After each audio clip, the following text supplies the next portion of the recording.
No. Over the weeks and months, you'll give me pounds. Good. As long as you enjoy it. You find the money you Margaret, are you? Good? No, She no. is. She's going to jail. What they want, I'm complaining the price of it. That's rude. You say thank you very much. I know, but I saw and I didn't, but I will sort out, don't we? £5, Julie. I heard you say it. It's only on YouTube. Just YouTube it is. Yeah, I thought it was.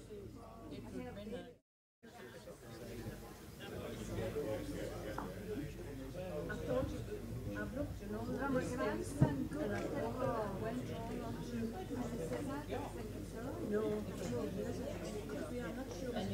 Well, I wondered if it would be on there very quickly.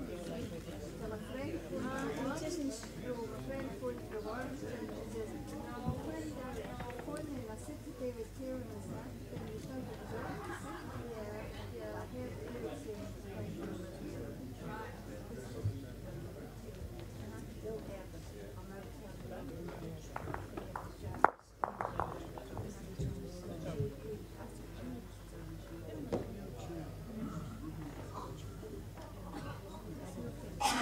forward in the whole, you know, on the telly with the my grandson went before, but we got all the names who was playing.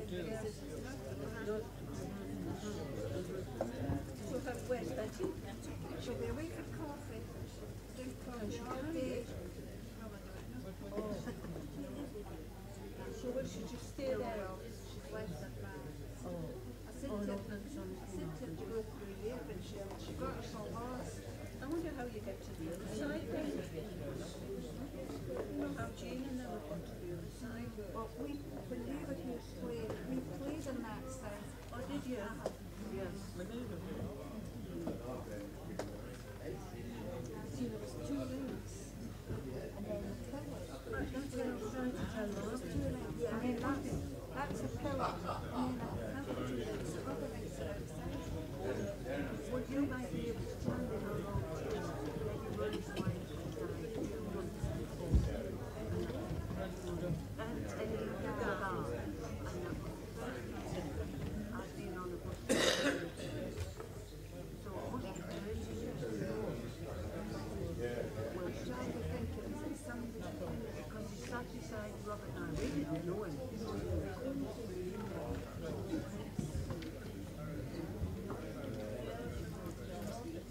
That's right.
Ladies and gentlemen, 5 minutes to the next match.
Right, we'll get them up. Get them up square time.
Oh, I forgot. I live up here now. Who came on the coach from Canberra? Well, ladies and gentlemen, welcome back, and we're lined up for the next game here this afternoon. Stuart Anderson versus Anthony Yip, and joined in commentary by Darren Burnett. Welcome back to comms, Darren. Yeah, thanks Janice, it's good to be back. Obviously my friend Stuart Anderson playing in this one, and on paper he should be a strong favourite, but you know, it's not played on paper, it's played on the green, so it should be a good game. Yeah, Anthony Yip's been getting a lot of practice in out there. It'll be interesting to see how this game goes. I think we're going to be going to the walk-on shortly. Anthony Yip actually qualified in Scotland as well, so it'll be interesting. He's had the experience of playing next to a crowd, so we'll see how this goes. We'll go over to the players' walk-ons with Richard Maddison, the CEO. Let's welcome your player. He's come all the way from Hong Kong. He's a PBA qualifier from there. Let's welcome Anthony Yip.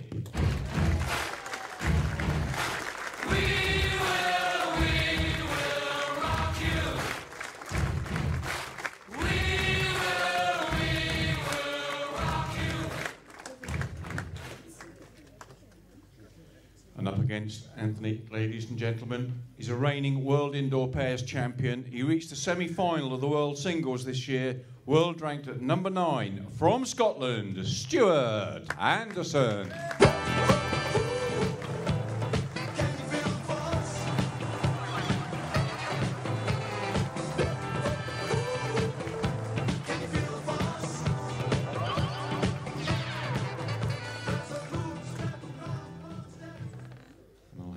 Commentary with Janice Gower and Darren Burnett.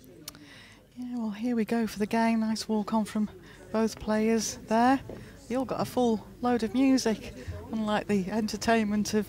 I actually thought when you walked out last night, Darren, I had a quite giggle in this commentary box, and I thought that was one of the funniest walk-ons I think I've ever seen. Yeah, absolutely. I think I had to get down the rink in 3 seconds before the music cut off, but no, it was certainly an interesting start. But in for an interesting game, as we mentioned before, the walk-ons here. It's Anthony Yip played at Scotland. He lost out in his first game, But he's had the experience. He's been putting a lot of time in on the practice rinks, Darren. I mean, a lot of time. Every time I've managed to escape from the commentary box and walked around that way, he's been on the practice rinks, so really put the time in here. Yeah, he has, and that's what you've got to do when you're an overseas player. You have to try and play as many bowls as you can, and it's very difficult for them to adapt to our conditions, and the only way you can try and give yourself the best opportunity is to practice as much as you can. Stewart's a formidable opposition for Anthony. He's one of the best draw players in the game. We've just seen a great performance of draw bowls by Les Gillett and Greg Harlow before that, so see if Stewart can keep the red men's performance going up here in this game. Good line from Anthony here.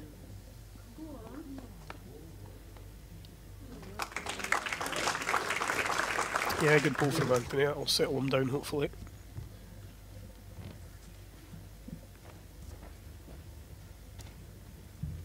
Definitely seen changes in fortune during games. The pace seems to change out there, Darren, quite frequently.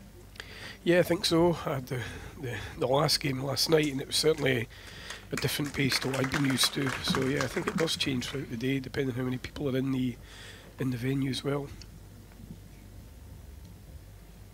Anthony didn't waste any time in playing that bowl. Looks to have overplayed it though.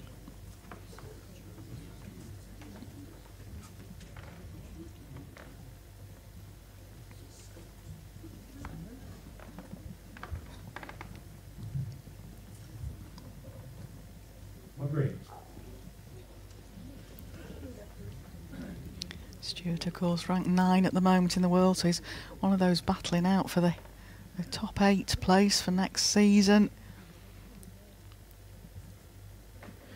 Yeah, we'll see. It's pretty tight. You know, it's pretty tight from I think around about place 6 up to place 10. It's really up for grabs, so could end in any order really.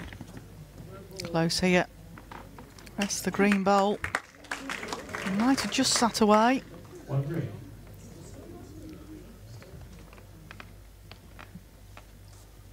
Just a forehand draw for Anthony, I think. Try and get another ball in the head. Done well to qualify in 2 events. No, Murray Glassy qualified in 3, but it's some feat to manage to qualify in 2 events. He's loving his time over here, made good friends with Tony Webb. I just saw that Tony's in the crowd there to watch his friend. Anthony doesn't have the best of English, but always has a smile on his face, which is good to see. Definitely. Opportunity here for Stuart Anderson just to turn that green ball once or twice. He would make 3 or 4 shots.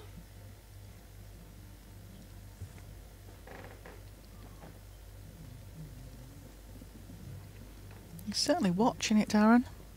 He's got to slip past his own short bowl. Wasn't far off, he just half a bowl tight really. That was all. Weight was good. 1 shot, Anthony in.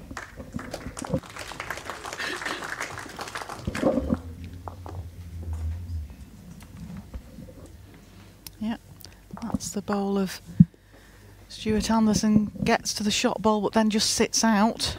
Well, Anthony Yip's on the scoreboard.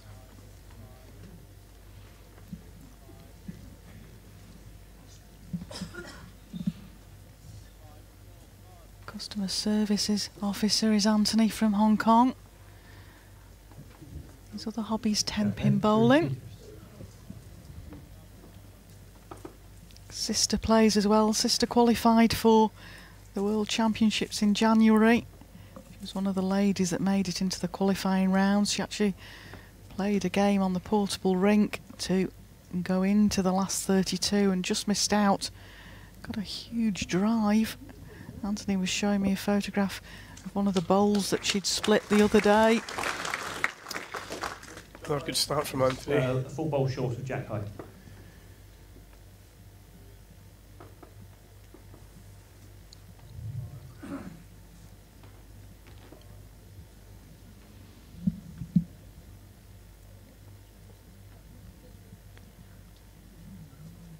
you want to put any questions forward to us on the stream, and we don't actually have sight of the chat here in commentary, but we do have somebody in the office that's watching the chat and will get any questions to us. And before we go too far into the commentary, I will just say that when I was in commentary with Andy Thompson earlier today, Darren, we got a little bit picked on because we were mentioning England at the international series coming up, so I did say I would mention to you, of course, Stuart Anderson is participating on behalf of Scotland in the international series. Yeah, absolutely. It's always a good event. Unfortunately, this year I'm having to withdraw, so disappointing. But I'm sure the Scottish lads will be up for another good battle. Always good events to play in. Great atmosphere, especially over in Belfast. It'll be a good one to be at. Thank you for that. That's ticked to mention the Scottish team box, I think. It's always good. We say we play a lot of singles events, but it's always lovely to play as part of a team. This looks under the line. If he's reaching, he might have a chance off his own bowl.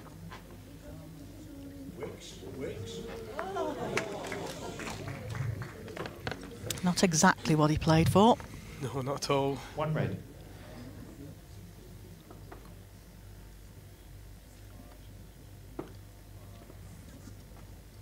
Stuart's still hanging into the shot here, so forehand draw. He'll be trying to improve, get a closer one in there.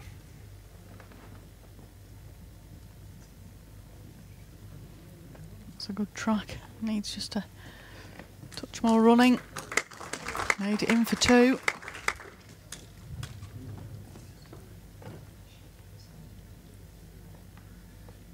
Two red.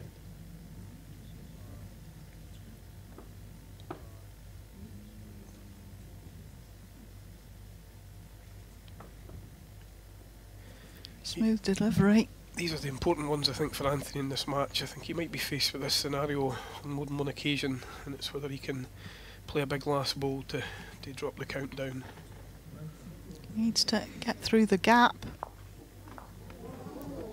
It might have even got shot out of that. Very hard to tell with our camera angles. Alan Thornhill will report for us, no doubt. I think it's only one, Stuart. One green. And green, he got shot out of it. A bit of room there for Stuart, though. You would expect Stuart to draw in there. Saying to Kurt Brown, that was in with me previously, though, we've said that a few times this week, where you would bank on a seeded player to draw in for another shot, and they've just left it short. Needs to get his own bowl over.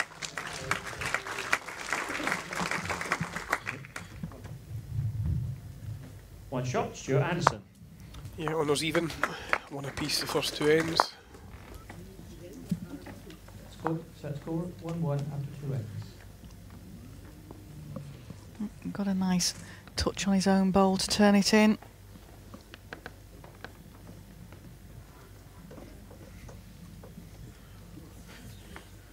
Stuart seems to have went for a shorter jack. Jack length 24.5 metres.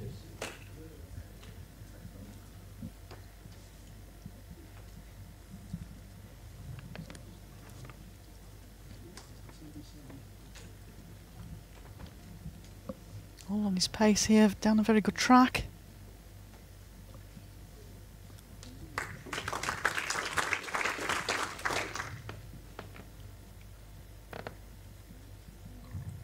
Better for line than that to begin with, Darren. It just went under. Yeah, I think most players have reported back, you know, the short jacks are exceptionally quick.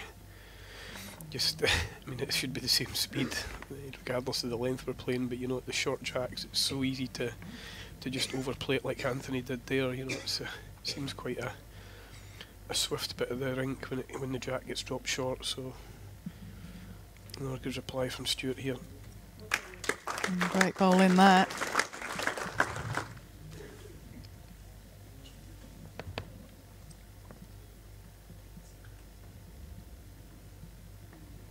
Well, Anthony on a good line again. Sure about his weight. Not too bad. 1 red.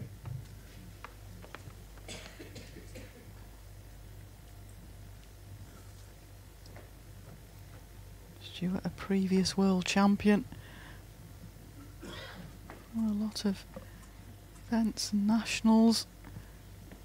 Even represented Wales for a couple of years when he had to move down there for various reasons.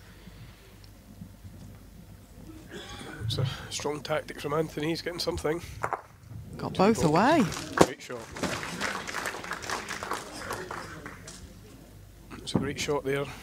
Obviously showing his confidence to play such an attacking ball so early. Perfect result. See it again here, he gets a bit of both bowls away.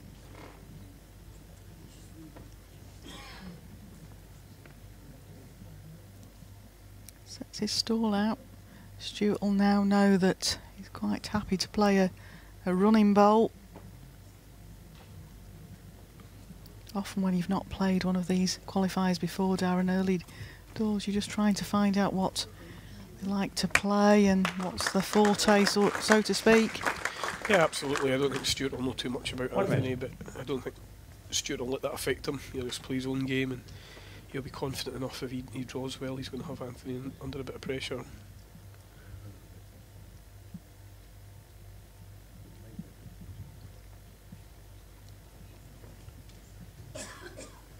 Gone back to the draw. Again, looks all okay for line. So some effort. Bowl or jack now.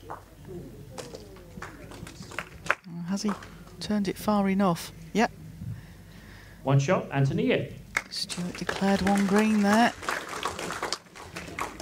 So far it's a really good game, a lot of good bowls played. 1-2 after 3s. I played 2 very confident bowls there, Anthony, at that end.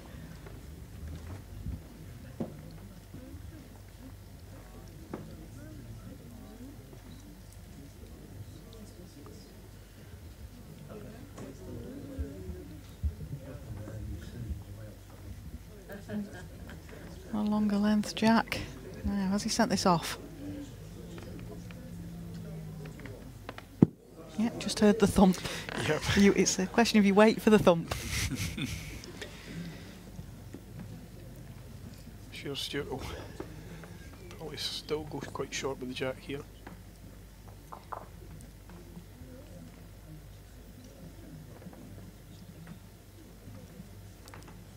It's the trouble when you want to go tee to tee, full length, you can just overreach the jack.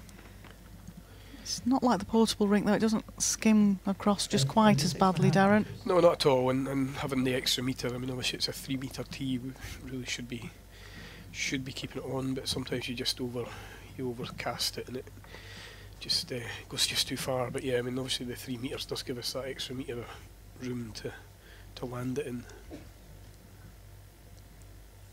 Not a bad track. Good opener there from Anthony.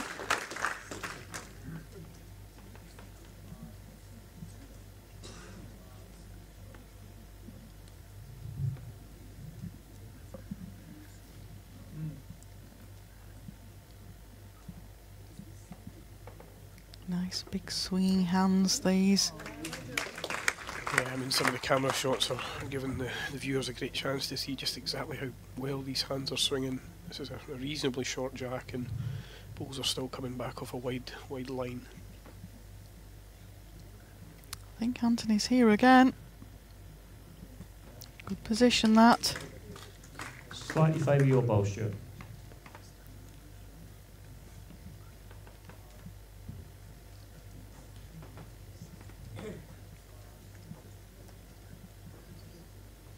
Stuart will just be looking to rest his own bowl here. Alan Thornhill's indicated that he favours the red bowl. Very good ball for Stuart. I just wonder if Anthony will look to play a bit of pace again. Yep. So lucky there, ball didn't move at all. Even a piece of the jack would have done him. Certainly got the marker, Alan Thornhill running about. See that again. Just misses the jack, goes between the green bowl and the jack.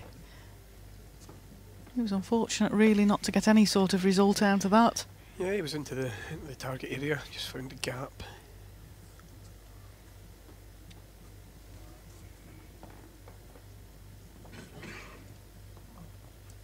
Stewart here again.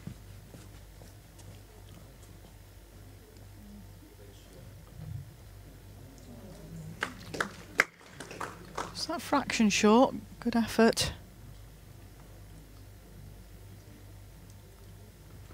Anthony really can't afford to go again at this because he's only got one bowl in the head, but could possibly be second bowl. Yeah, I'll tell you what, he's close here, Darren. Just depends on the connections. Another bowl. Yeah, he was over, slightly over the pace, but he got a good connection on his own bowl, and where it's finished, it's left it really awkward for Stewart, to be honest. He's got 3 second shots, but he can't really attack it with any great confidence, because if he pushes green onto the jack, he's going to be at least 2 down. We don't know if there's anything further through the head. That's the bowl of Anthony Yipps. Timeout called. Rolls in for shot. There's 4 timeouts remaining. His own last delivery really blocks him out for... Yeah, I mean, I think Stewart would love to go down there and play this to try and get the ball out, or push a red ball onto it to turn it out, but you know, the difficulty he's got, as I say, is if he gets a bad connection, he could drop 2 or 3. I think he'd probably look at the forehand, just over the weight, just try and turn the jack round the corner. If he gets a corner of the green ball, he could make a couple of shots.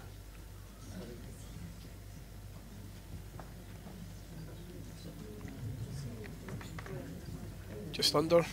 Good effort. 1 shot, Anthony Yip. Not an easy shot to play, and he was probably forced into that, you know, with Anthony's last bowl there. Set score 1-3 after 4 ends.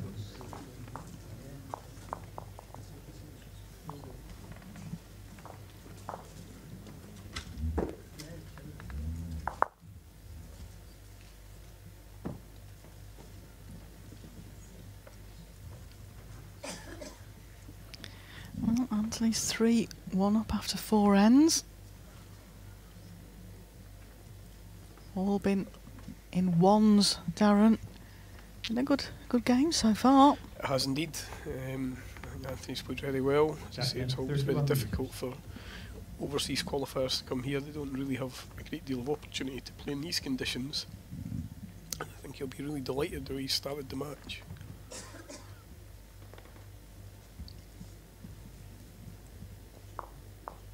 It's down a good track again.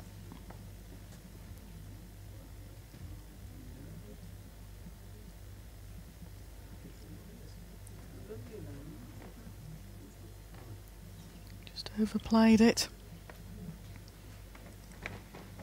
Okay, from his play profile, it says he's playing with Taylor Ace bowls.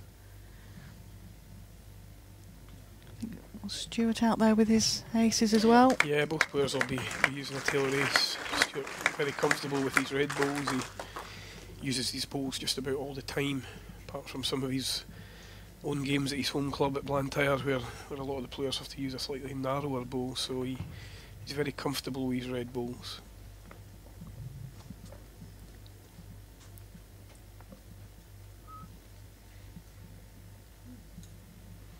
It's under the line here. This is the danger for Anthony, though. Doesn't want to have a sloppy end when he's actually managed to keep in this game. Don't ever want the seed to get away from you. No, absolutely. To be fair, he was under and he looked well under, and he's actually not went too far, so you know, he's made the head a bit wider for himself. Close again from Stewart here. 2 red.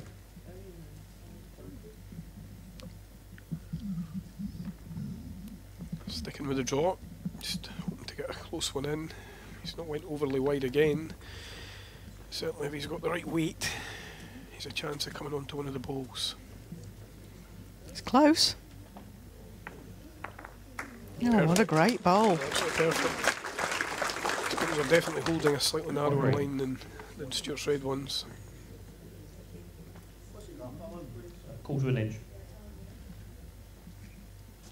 He'll be happy with that, 1/4 inch off. It's just another perfect bowl. You know, he's taken Stewart's 2 red balls just about out of play with 1 bowl. Just similar to what he did the last end. This looks under the line to me, Darren. Unless he's played it with a bit of weight going out. Yeah, and you can see Stewart's ball's pulling under more there. Disappointing thing for Stewart is he's just come up a wee bit short again. You know, he's got nothing past the jack, so it's always difficult to play attacking bowls when you're vulnerable at the back.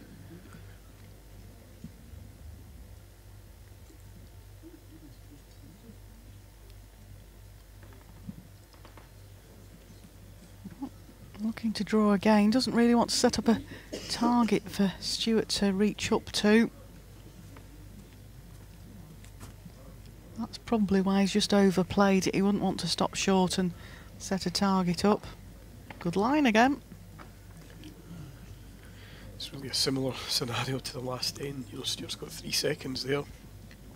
He really just can't attack it with too much confidence, because if he gets, as I say, a bad connection, he's losing 2 or 3. So I think it's just a full draw for Stewart, really.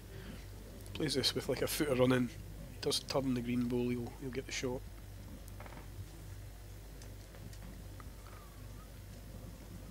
Looks like a good track. Again, just needs to be reaching pace on this line.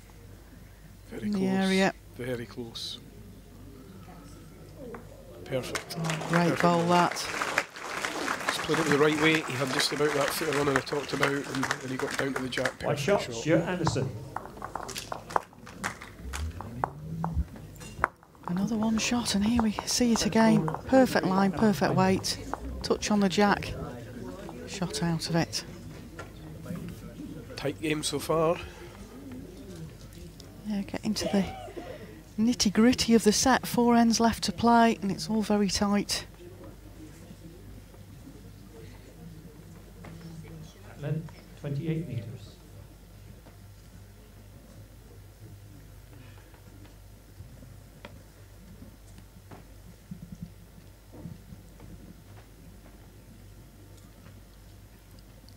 Nice wide line there from Stuart Hanson. Nice big swinging hand this. Seems to be even better with the boarding on rink 3. It seems to be a better hand than when we play it in leagues, Darren. You just need to leave the boards down then.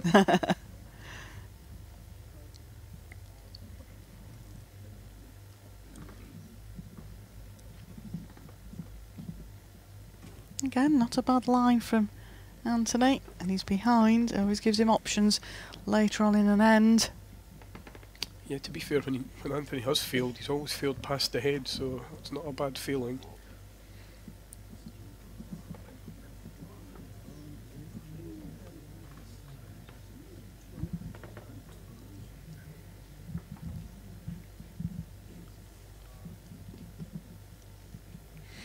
A nice big track again. Yeah, all on his pace here, looks good. Just got to stop.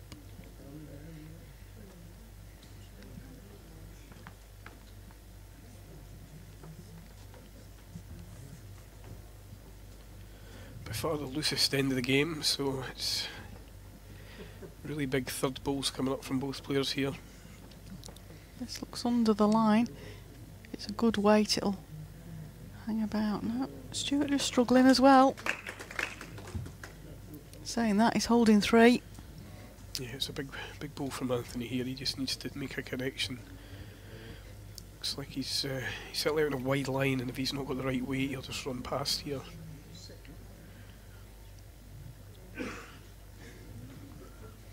Might have taken 1 out, not sure from the angles. It's definitely a bit of a mistake from Anthony now, though. He's still under a lot of pressure with his last bowl.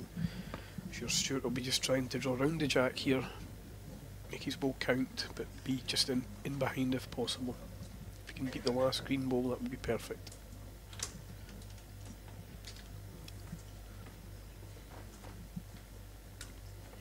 It looks down a good track. Just watching it. This looks down a better line.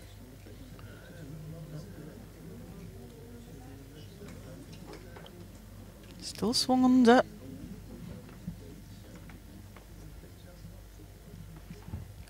Anthony, can you just adjust your weight? Yard out would be fair. Nice wide line. Swings all the way back if it's a decent length. It's a great ball. It's a great last ball. Stuart will be disappointed he didn't kind of tighten the head up a wee bit, but One shot, Anthony Gibb. nonetheless it was a good last ball, a good draw. Set score 2-4 after 6 ends. Very tight this opening set. It is. It's been ones all the way really. I always say the 7th end's a key end, and in many respects here it could well be an important end for both players.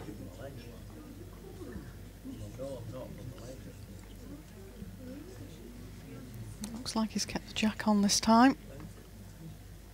Just about anyway. Jack length 31.5 metres. Gone for the full 31.5 metre jack, tee to tee.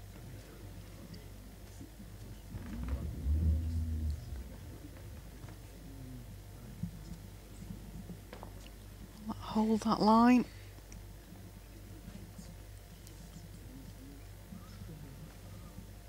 It's held the line, it's just pulled up short. So they do seem to be a slightly narrower bowl than Stewart's. Yeah, certainly. Watching the lines coming down here, he's certainly holding a slightly narrower line than I've been used to with the ace on the ring. So both players are kind of electing to play opposite hands to each other most of the ends.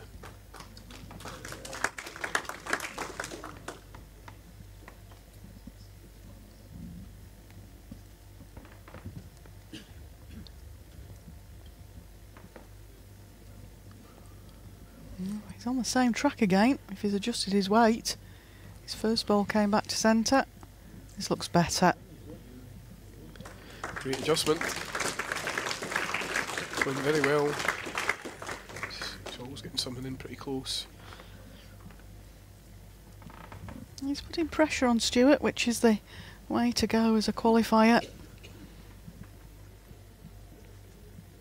This is all on Stewart's pace. Very good line. Close here. Great response. Great response. Perfect ball. When the going gets tough. One red. Stuart Anderson proves he's got the muster to get tougher.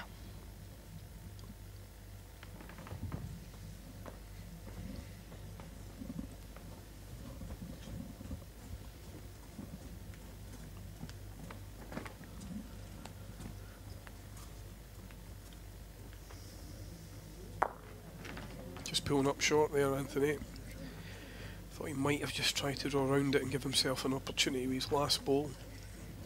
I'm sure Stuart will be looking to play a full draw. If he can just come in behind the jack, he would give himself a great opportunity with his last one.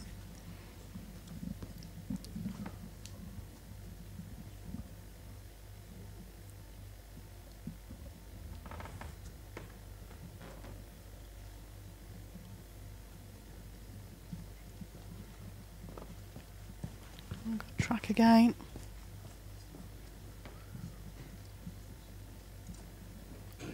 Just pulling up short.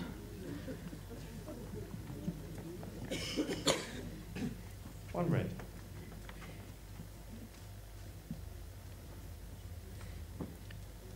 Important for Anthony here just to try and get another ball in. Ideally just coming round in behind the jack. Another good ball close. Draws a shot, it's a bonus.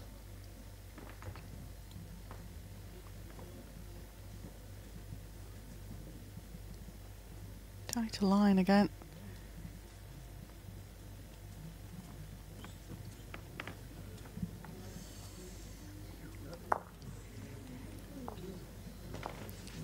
He's got another one in. Yeah, I mean, there's a slight opportunity here for Stuart to just to look to maybe cut the line slightly, just play over the weight. If he does come onto his own ball and spring the jack, he can make 2 or 3 shots. Alternative is just to keep his forehands on and try and get a second in.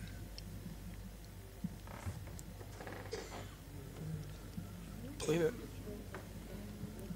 It's under the line, got to hang on. Can he get the plant at the front? Certainly didn't probably want the plant, but just under. He certainly played it with enough attacking weight. The run of one continues. It does. It's not. I'm not having to use the fingers and the toes to keep the scorecard here. One in it with 2 ends to play.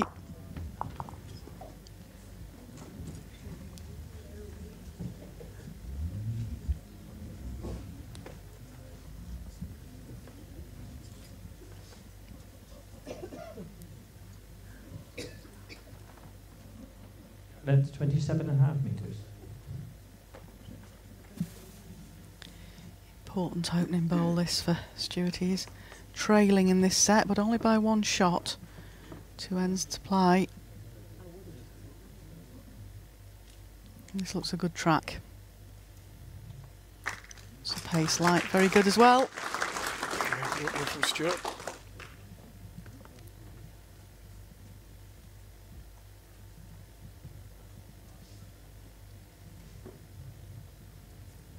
Anthony's down a good track himself. Pace doesn't look bad either. What a great bowl. Unlucky. He's unlucky there, yeah.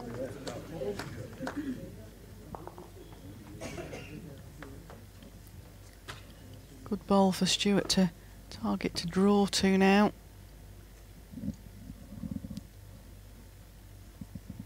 Looks good again.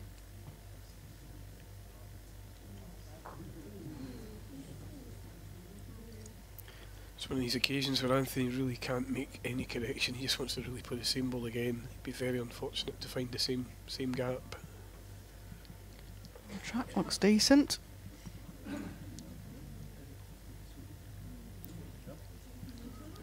He adjusted his weight. Still a good effort. Another good bowl. 1 red. Last ball, the gap is 7 inches.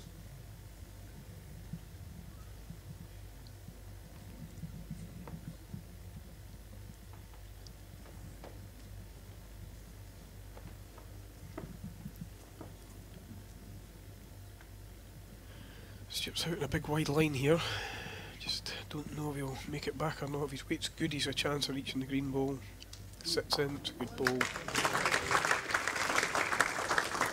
2 red.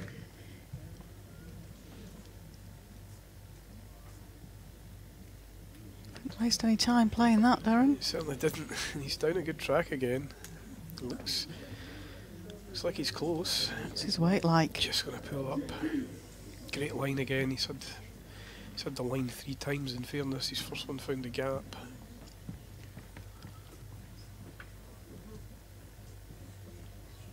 Big ball from Stuart here. If he can slot another one in and lie a 3, it would be a big 3 in the context of the game.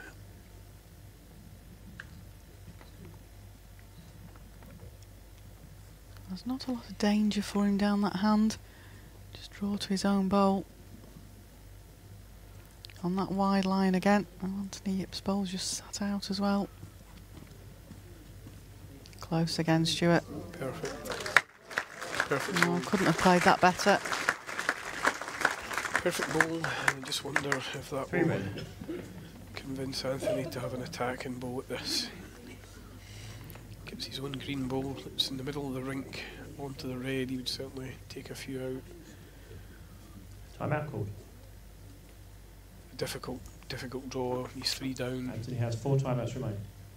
Furthest away bowl's only 5 or 6 inches off the jack, so it's a tough draw for him.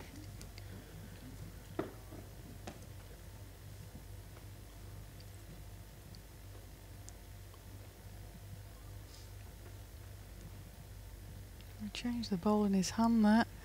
Just wondering, yeah, I think he was going to go backhand drive and then change his bowl back to the forehand. Certainly nothing in the road.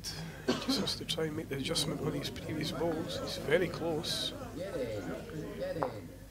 Great ball. Oh, what a bowl. Fantastic ball. What a bowl. Even if he's 1 down, it's a heck of a bowl. No, 1 declared. 1 shot, Anthony Yip. He couldn't have played a better ball. It was an absolutely perfect draw ball. And he seemed to change his mind on the mat as well, Darren. He turned his bowl over. He was definitely shaping up to play backhand, and that was definitely going to be a running bowl, which I think many players would have played there. And at the last second, he changed his mind. And yeah, and drew the perfect shot. Perfect ball. So, world number 9, Stuart Anderson, 2 shots behind going into this last end of the first set. Been an intriguing set of bowls to watch for sure. All ones. Has he lost his jack again? Nope, just stayed on. Jack length 31 metres. Certainly risking it with that jack. Yeah.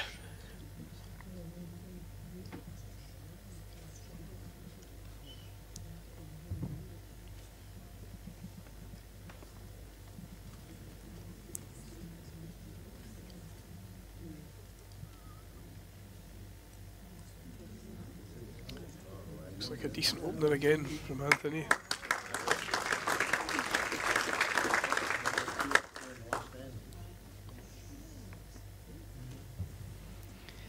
Yeah, can't take it away from him, Darren. He's played very well in this set.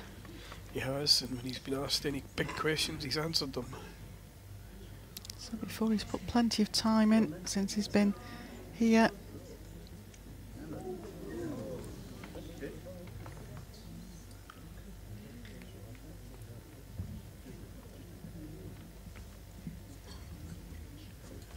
But you'll know the capabilities of Stuart, and doesn't want to undo 8 good ends of work, so important he plays a good last end here, and he's so far done that very, very well. Oh, great ball again.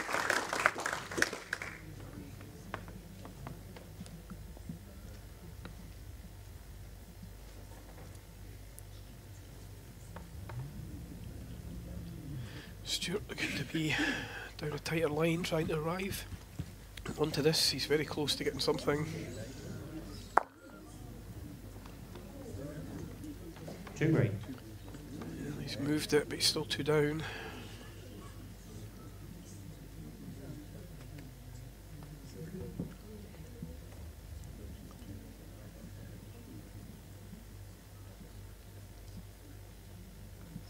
Just overplayed here, Anthony.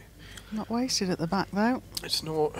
I feel Stuart's going to probably look to move this. You know, he gets a connection off of 1 green bowl. He could almost get the 2 green bowls.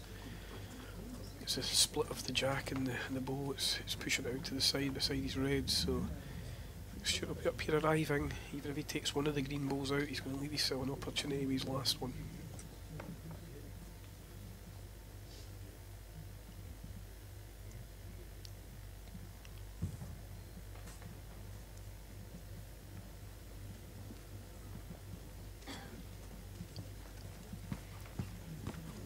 In the area. Close. If he can miss the jack and get the green ball, that's perfect. Now he's going to have an opportunity. Yeah, it's a good chance now. That's where Anthony, I think, his last ball, if he had just managed to beat some of the reds, he would have been in a much stronger position. He now probably has to put another ball in the area.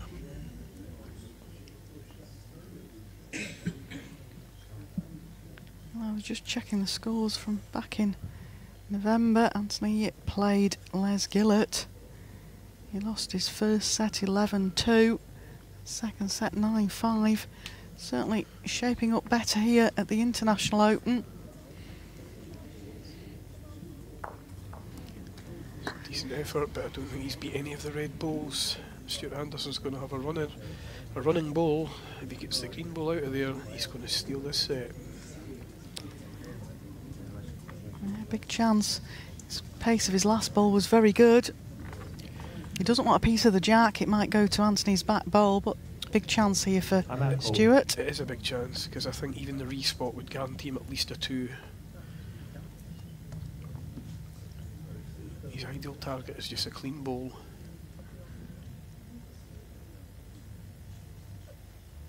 Get it in the area, gives himself a chance. He's going firm. It's very close. He's got a clean jack. Yeah, he had to be in the area though, Darren, to give himself a chance. Stuart Anderson, first set, Anthony Yip. It's a super effort from Stuart there. very close to what he wanted. Stuart has 3 timeouts remaining. See it again, but he gets the jack solid. Wanted the green bowl to make a count out of it. And first set to Anthony Yip, 5-4.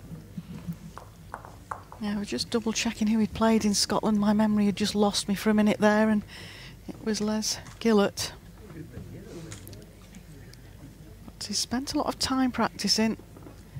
I think playing at the Scottish has probably inspired him to try better. We hear that from a lot of qualifiers, I know myself included. Once you get the taste of playing in the last 32 of one of these open events, you just want to get back again. And Anthony already knew he was back for this one, so enjoyed Scotland, came back to Blackpool with determination and purpose, and he's taken the first set off the number 9 in the world, Stuart Anderson.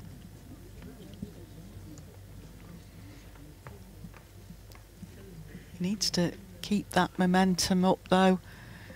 Stuart will know that. Stuart will know if he fails at one end, he's got an opportunity to get in. Yeah, absolutely. I think there's a number of ends where Stuart lay, I mean, I think at least 2 or 3 times I can remember Stuart laying 2 or 3 second shots, you know, so Stuart will just be keen to keep repeating that. As you say, if Anthony fails on a couple of ends, then Stuart will be confident that he can pick up the shots he needs. But in fairness to Anthony, so far, when he's been asked any questions, he's played really, really good big bowls. I suppose the other danger is, as a qualifier, if you do get the first set, do you relax that little bit? Well, it's you know what, he now knows he's guaranteed at least a tie break. If he keeps playing the way he's playing, there's no reason why he can't win the match. But you know, he knows in his own mind now the worst case scenario is he's going to be in a tie break, and we all know that anything can happen in tie breaks. Yeah, strangely enough, that's one of the questions we've had in on the chat, Darren. Somebody's asked, did you think you were fortunate to get through last night? Yeah, well, you know what, it was a good game. Paul played a really good second set against me. I felt I deserved to win the first set. You know, didn't probably play my best game, but tie breaks, it could have went either way. I mean, I hit the target 3 times at the last end of the tie break, and eventually on the third occasion got a good result. The first 2 I didn't get very much for my shot, so you know, it was a tight game, and I think whoever lost it was going to feel they were slightly hard done by. So you know, definitely I was delighted to go over the line, and yeah, perhaps I was just fortunate to get the 2 out at the last bowl. It was a nip and tuck game all the way.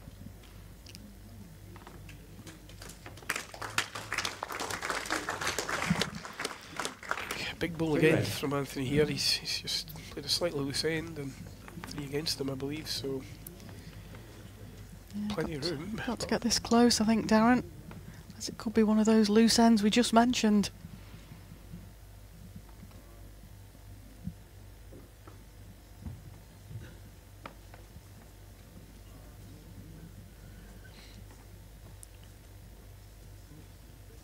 Looks better for track. Just going to pull under now. If he's depends on his running, he might cut some out. Certainly saving. 1 red. Yeah, still one to Stuart, and Stuart's got the opportunity of just a little nudge on that jack. A sigh of relief, I think, there from Anthony. Knew how important that bowl was.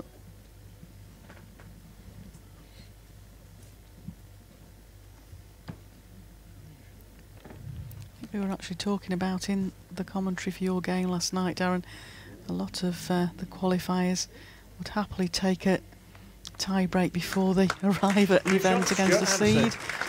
Yeah, I think absolutely. You know, I think there's no doubt about that. You know, particularly those that are coming from overseas. As I say, they are at a slight disadvantage. They don't have the same opportunities as we have to play on this type of rink. So, you know, a lot of the overseas players don't even play indoor. You know, they don't have a lot of indoor facilities. So, definitely a disadvantage coming here. And you're right. I think if they can get a match to a tie break, then they know they're capable of playing one big bowl, and that's all it takes once we get to that stage. One big bowl can win a match. Jack length 30 metres. Well, good opening end for Stuart. The first brace score, 2 shots to Stuart Anderson at this first end of the second set.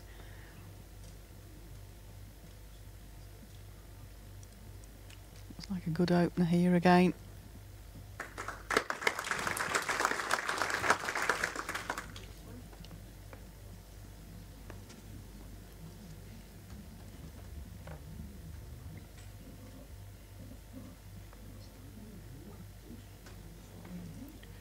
Response from Anthony though. Much better start.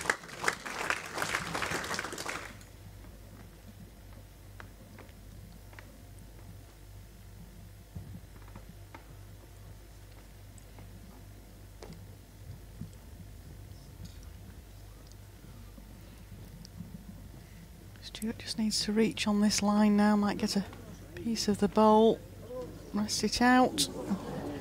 Wow, just missed it.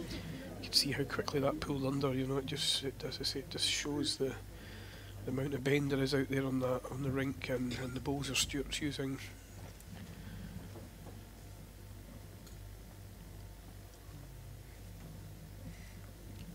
Slightly surprised Anthony's decided to change his hand. Drawn well down the other side.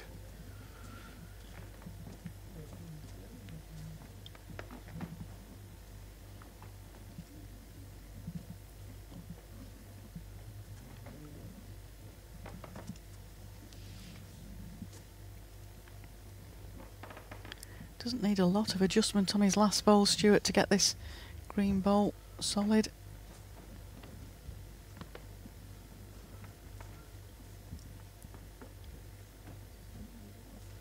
Stalking it. Don't think he's too far away. Just going to miss it. Great effort. Great effort. He's got 3 in behind. Missed it one on either side.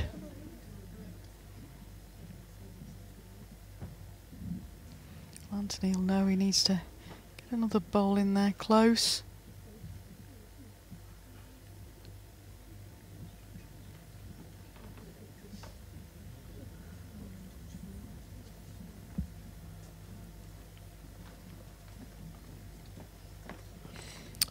He's went very, very deep. I don't think that's going to affect anything Stuart plays. It's a similar bowl to his last, really. If he can just come onto the jack or the bowl.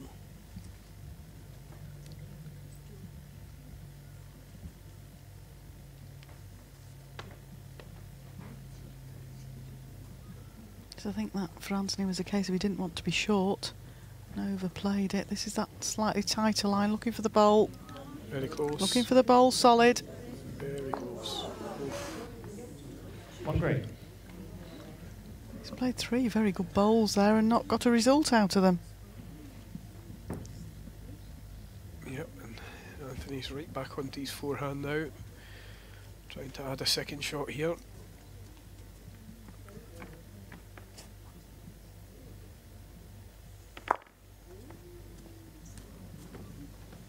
One shot, Anthony in.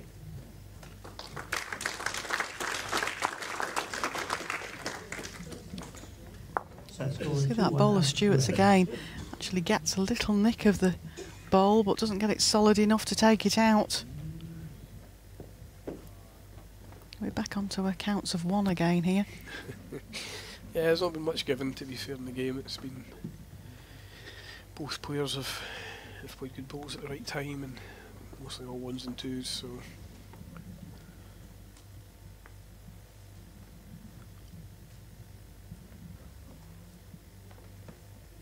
And then 31 metres.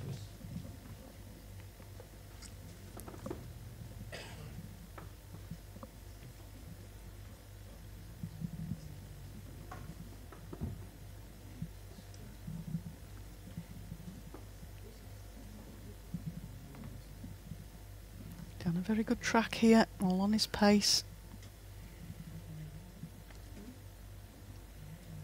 not a good start.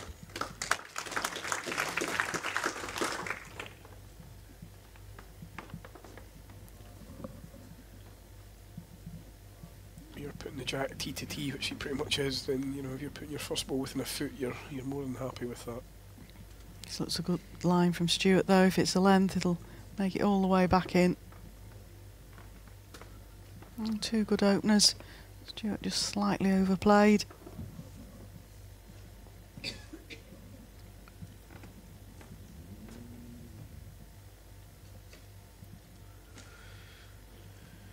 Far away again. Just depends if he makes contact with the jack, what's going to happen. Oh. He's got away with that. I think he stayed with it. One green. On green. One green. This will force Stuart to change his hand. It's a nice tuck for the jack to his own bowl here. Doesn't need to change pace of his last delivery.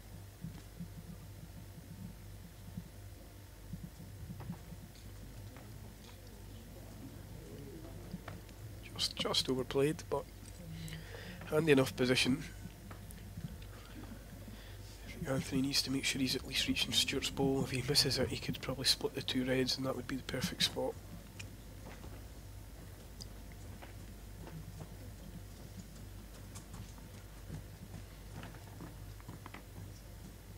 Yep, he's just overplayed it, but like you say, it's not in a bad home there.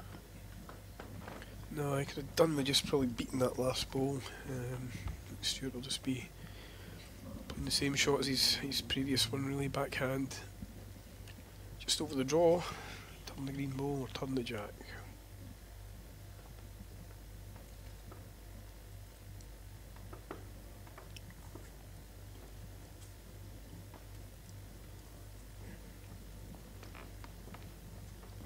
It's down a tighter line. The area now. Just going to hook away.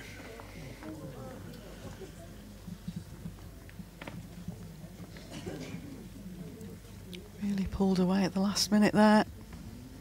Sigh from Stuart, shake of his head. Not one for showing a lot of emotion on a rink, Stuart.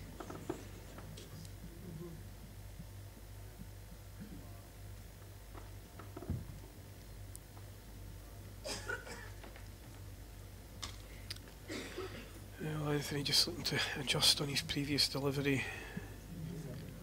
Very, very close. Great line. Could be unlucky here. Oh, Yep. dear. One red. He was unfortunate, but you know, he had to be trying to put another ball in the head there, so you know, I think he's went one down, but It was almost a perfect ball, really, if he'd have got on the inside of it. he needed to put another ball in the head, so you can understand why he tried that. And very unfortunate just to set the ball in.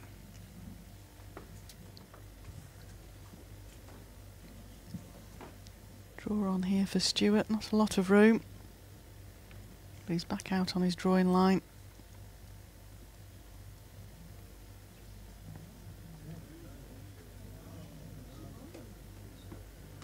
Oh, great effort.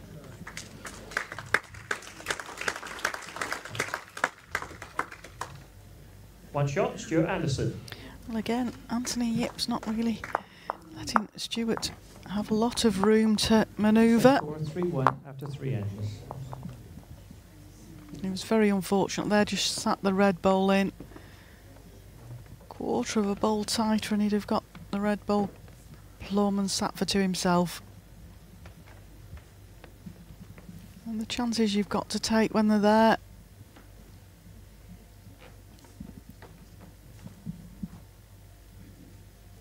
That length 25.5 metres.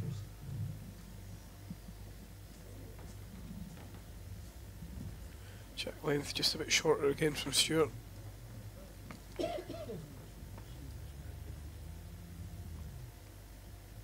a good line. And that's a good opener. Yeah, great start from Stuart.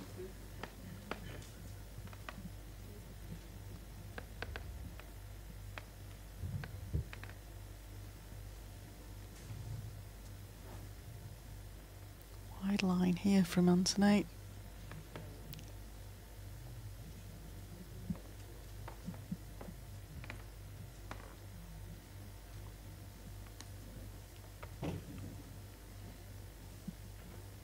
Once again, just you don't want to be short, you want to make sure that you're in the area. just overplayed it, and Stuart just pulled up short there.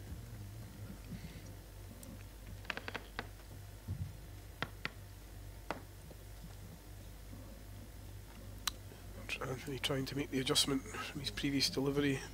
May just have overdone it this time. It's probably his 2 loosest balls of the game. Yeah, puts a lot of pressure on your third bolt.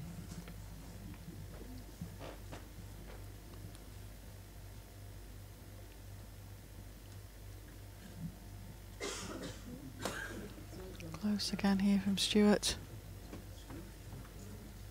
It's running quite a bit through. Anthony's got a chance of getting a good second here. I think he thinks he's quick. I don't think he's quick. He needs to run, I think. Just held on to it. This is just the type of end that Anthony can't really afford to have. He's 3 shots down, I think, and Stuart's just going to try and slot another one in.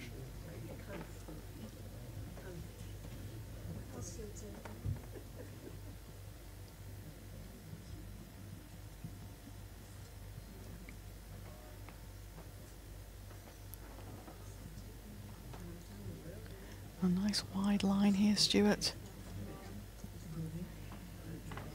All the way back in. Great bolt. Yeah, just far too much room for somebody of Stuart's capabilities. We've seen him play some good last balls so far, and Anthony needs to produce yet another one. Has to try and get at least second shot.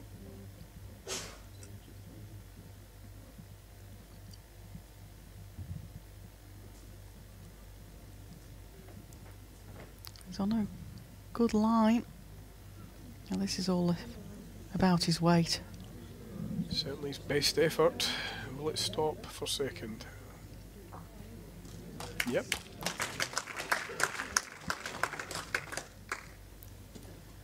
One shot, Stuart Anderson.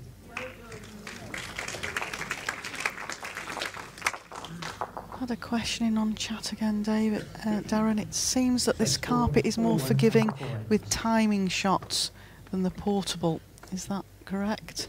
Yeah, I think so. I think people are more comfortable playing that type of shot. You know, it's a shot used at most people's clubs, and we're used to playing it, and it's a shot that can get you a lot of rewards. So I think undoubtedly the portable rink makes that shot very difficult. It's probably the only shot in the portable rink that is particularly difficult. And here, when we come to this event, it's nice to see people playing that shot with confidence. Yeah, viewers at home often are watching when plays on the portable rink, and they wonder why a player hasn't played a timing shot, because it looks like the shot to play. And from experience, it's not the easiest shot at all on the portable, whereas this is a bona fide rink at the club, so therefore it does offer you more shot selection.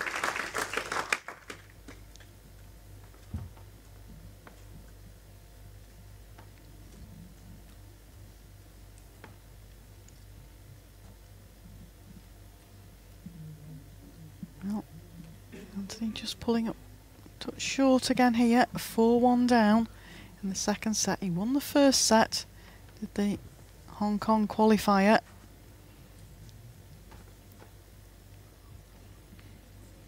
Stuart's body language isn't great with this one. He's maybe just went on that wide line again, just overplayed it. Not far off really, but he knew right away.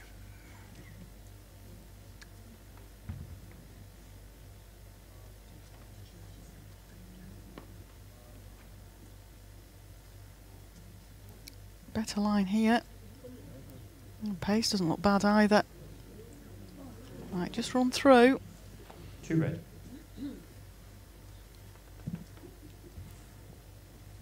These are the sort of times where Stuart will hope to get another bowl in and start a bit of a gap up. He's already got a gap of 3 shots in this second set. This looks good. It's I'm used to seeing Stuart doing, just consistently putting balls in close. Anthony wasn't far off with his last bowl. Doesn't want to adjust a great deal.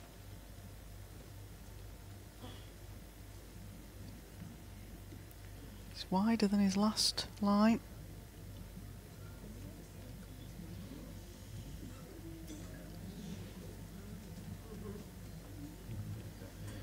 Yeah, just overplayed.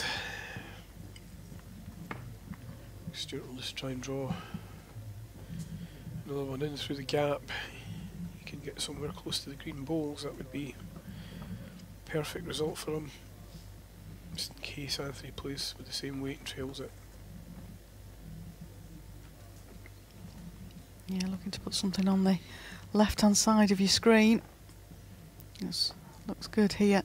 Would love it to be counting as well.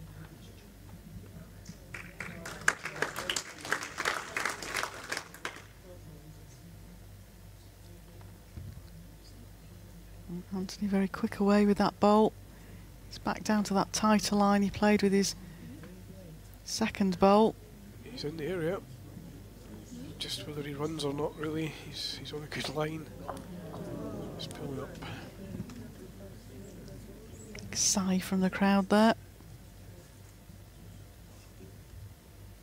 One declared so far. 3 shots, Stuart Anderson. Well, that's just what Stuart Anderson needed. That's given him a lead there. Here's Stuart's third bowl coming in.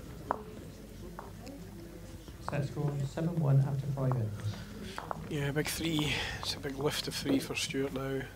Opens up quite a gap in this this second set. I think Anthony just needs to settle back down, start put balls back into play. He's just went slightly loose the last couple of ends, and it's important for him to be going into the tie break if it goes that far with confidence. So I think he just needs to settle down. He was playing so well early in the match, giving himself opportunities. 25.5 metres.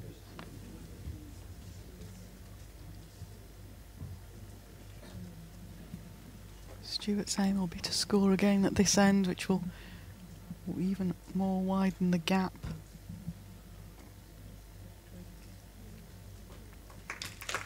No, Start. Yeah. Stuart's doing that now continually, so I hate to say it for Anthony's sake, but when Stuart does get into the groove and starts doing that, he does it repeatedly. So I think it's important, as I say, for Anthony just to try and give himself some opportunities. Close balls in there. Looks a better line here again. What's his weight like? Great ball. It's a great ball.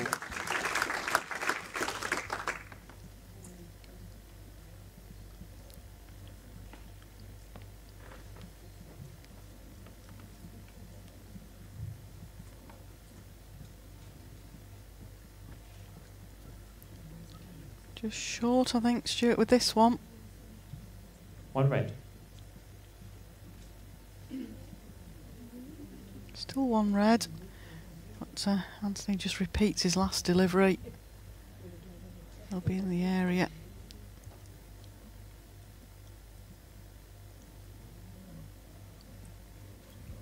He's changed it, I think. That was the fear. You change it to try and get a shot, and that sort of thing happens.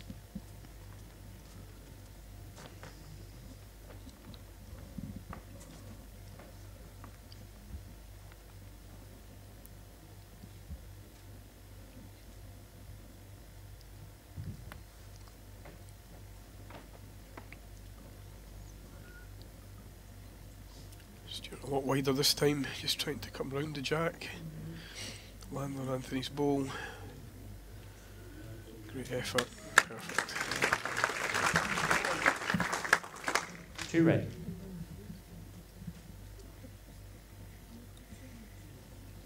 Anthony choosing to go quicker at this. Missed on the wide side. Perhaps a little bit of frustration coming into the arm there, Darren. Yeah, I mean, it was a difficult draw for him. I think it's important though that he doesn't over-attack and cost his weight to go away. It's that fine line and a balancing act on his part. He doesn't want to start lifting his hand all the time and lose his drawn weight completely. So Stuart's line a good 2 here, to be honest. Decision time. I think he's probably just going to try and draw round the back, get a bit of cover in deep.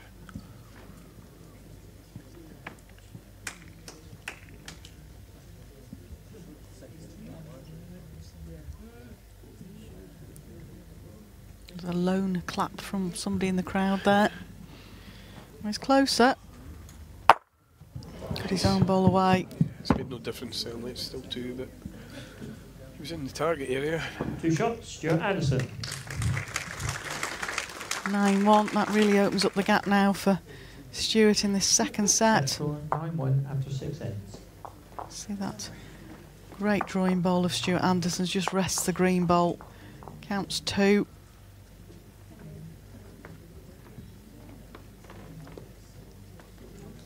I think Stuart's just having a quick glance at the score there. Bit of mathematics in the head there, Stuart. Somebody nip out there with a calculator for him. Yeah, he often relies on me to help him in the pairs with that, so he's on his own today, unfortunately. 8 shots, 3 ends. It's they've foxed us here with the English nationals this year, Darren, because they've taken the pairs and the fours down to 18 ends and the triples down to 16 ends, and I'm afraid to say the grey matter in my brain has to be reminded on odd occasions.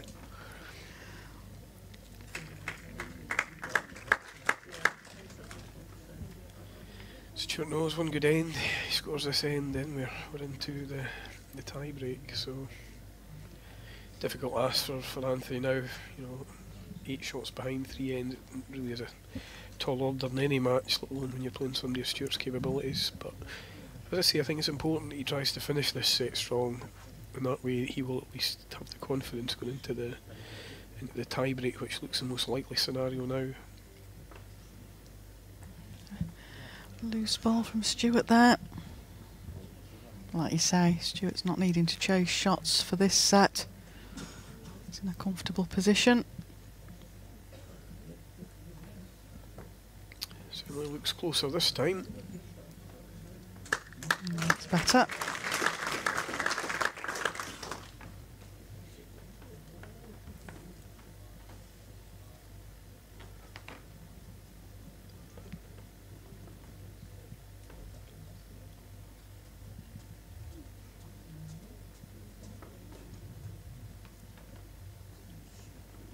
One green.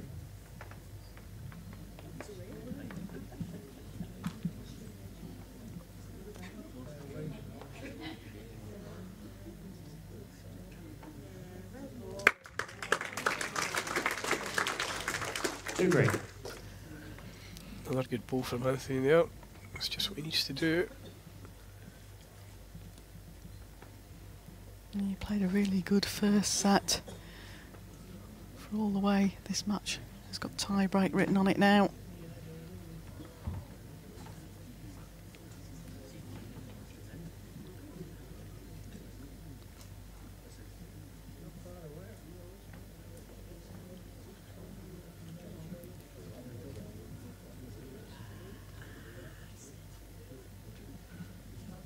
No, we are. 2 shots, Anthony hit.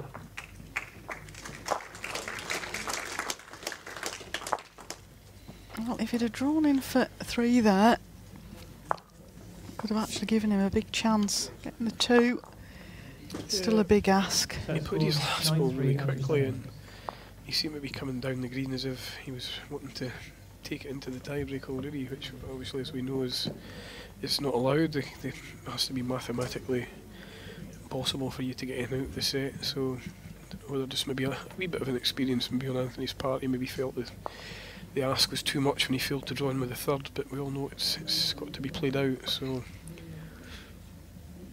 yes, I'm just wondering, like you say, if he thought he could declare the set and go into the tie break, but no, well, it's mathematically possible, and it is. 2 3s would give him a tied set. He'd won the first set, so it is possible for Anthony.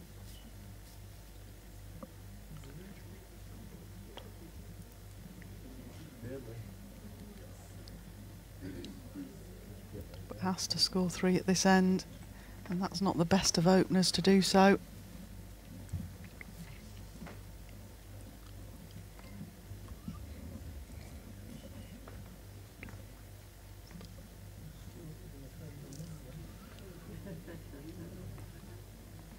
Stuart just wants to slip past that bowl.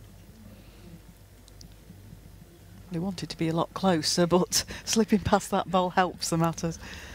Yeah, I mean, I suppose the set's in that sort of awkward spot for both players where they probably think it's not going to change the outcome, but you know, important for Stuart that he doesn't leave some opportunities here. He'll be wanting to try and get a wee bit closer with his next one.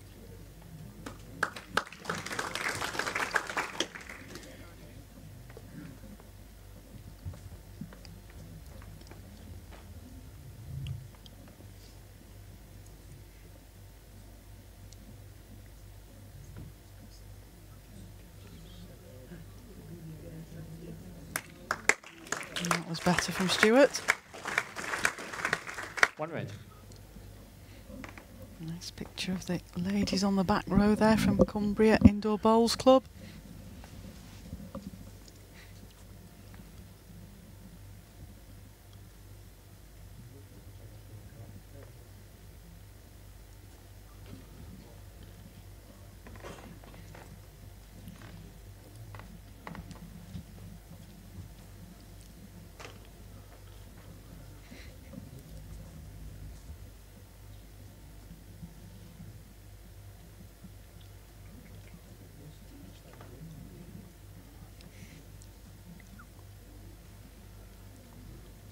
One red. Like you say, I think this is just one of those ends where both players are resigned. They're going into a tie break. Yeah, absolutely. As I say, I think Anthony was hoping to get into the tie break and end earlier, but he's certainly going to go into that position now. I think there's no way he's making a 2, which a minimum of a 2 required to get a 4 the next. So that's One shot, be the end of the set. Anderson, match tie break.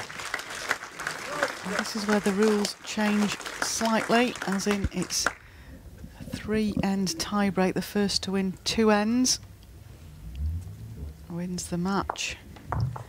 I was just trying to look at the scorecard there, Darren, to see if there was some sort of method in Anthony's decision to want to play it from the other end, the first end of the tie break, but not necessarily. They've both won shots in either direction.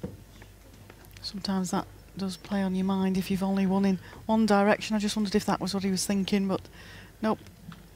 Yeah, I mean, it's, as I say, I think Stuart's won the toss and given the jack away, so I think what will concern Stuart is Anthony's been quite prepared to run at stuff, and even if Stuart sort of lies, Anthony seems to appear to want to be playing attacking bowls when possible. So all it takes is, as I say, 1 bowl per end is all that you need. You don't have to score multiple shots. It's all about just getting the one that you need each end.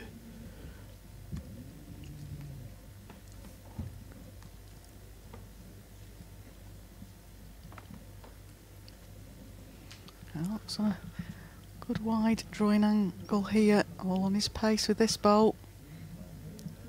This is a good opener, Darren. So it's a great start, yep. This one in close.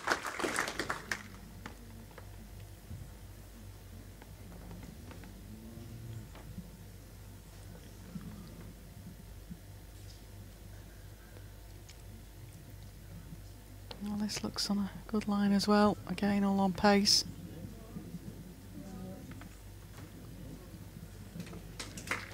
Just about made the shot, I think. Again, Anthony not wasting any time. Good track. Just wonder if he's sent this. Needs to reach. Doesn't want to be short. He'll be disappointed with that because the line was a lot better than his first bowl. Yeah, he's certainly a quick player, and you know, everybody has their own speed to play at, but there are times in a game when I think you've just got to be a wee bit more technical about what's required, and perhaps he should just have taken a bit longer with that one there. Every bowl in the tiebreak is going to be crucial, so. Well, Stuart misses his own bowl, gets a bit of the jack. And that's a good bowl. It is, and it's probably a head Anthony should now be attacking, but his own front bowl is not going to make that easy. I still think he should be looking to play it though. I think it's a 4-hand running bowl, looking for some contact.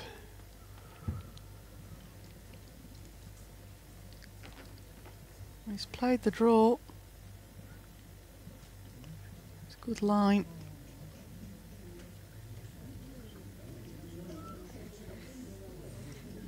Well, that gives him options with his last, but like you said, Darren, I think you don't really want to be leaving it to your last ball in a tie break. No, you don't, and to be honest, having played on the rink, I don't know if the shot is drawable off the forehand. It's such a big swinging hand that if he comes underneath Stuart's bowl, I'm pretty sure he's going to be bending away from the jack, and it would be very difficult to draw the shot.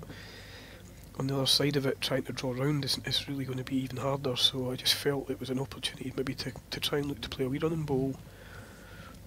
Any movement might have improved the head for him.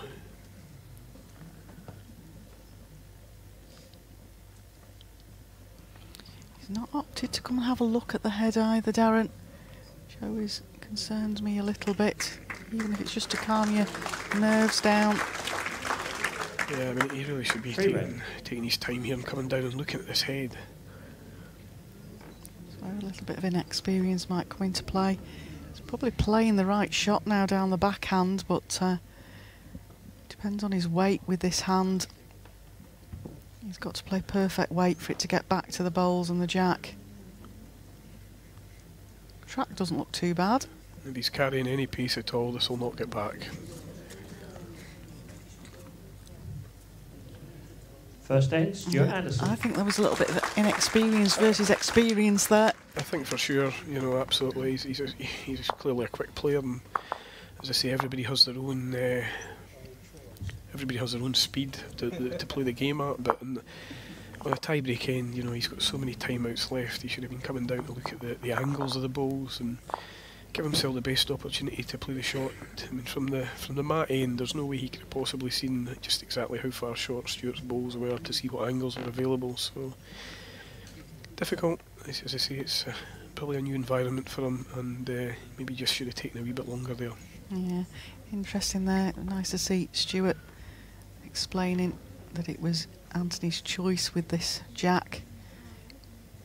A few players would sort of say, well, you know, you should have had a look at the rules, work it out yourself. But Stuart, very gentlemanly there, just explained to Anthony what the situation was. I think most players would, to be fair, Darren, especially Anthony, as I mentioned before, not got fluent English.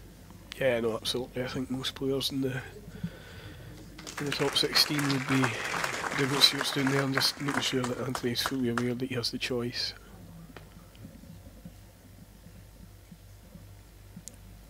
Stuart started off again with a very good opening bowl.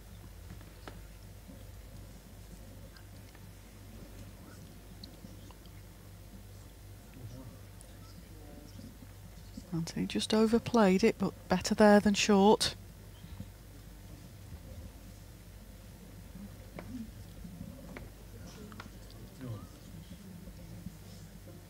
It's the fifth tie break of these opening games. So far, two of the tie breaks have seen 2 seeds go, and 2 of the tie breaks have seen 2 seeds through. So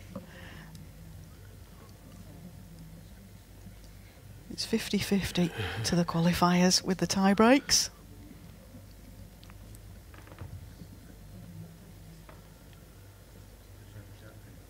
So, oh, he doesn't like that. No, I think he seemed to release that with quite a bit of pace. I must admit, when he let it go, I thought he'd overplayed it, and his reaction immediately showed that. Shame, because the line was very good. I think Stuart will just be wanting to cover those bowls. Even shot bowl just behind would be good. Yeah, anything dropping him behind the jack for Stuart's probably the answer. He's laying a pretty good one. Again, Anthony's at the mat end, bowl in hand. He had the opportunity to follow his second ball up there and be down here looking to see exactly what was going to happen, but to be fair, he has just really got a forehand draw available, but again, it was an opportunity to come down and see it. Like I say, it just tends to settle you sometimes as well. Well, Anthony got to draw it with this better line, Darren.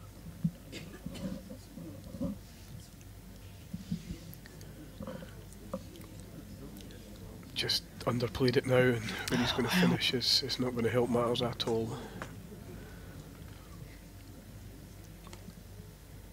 Again, he's still down at the mat end, which it's almost like he's just slightly imploded in the match. He was playing so well at the start of this game, and he knows his cell. He's not giving his cell much chance here now.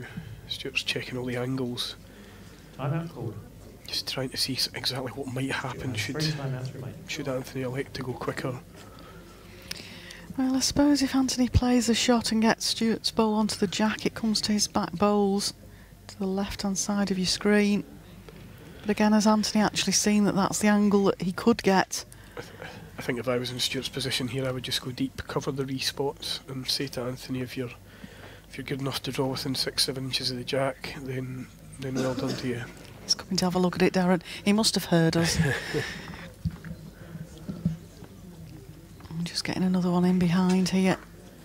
Yeah, I mean, it's a decent enough ball from Stuart. Obviously the back position is still against him. You know, if Anthony feels that maybe his drawn weight has completely gone, he does have the opportunity just to drive on the forehand and try and burn the end. He'd be guaranteed the shot in the re-spot. His other alternative is to stick to this forehand draw. Timeout called. Calling a timeout, just taking that bit extra time. He does right. He's got plenty of timeouts left. Make your decision, Anthony.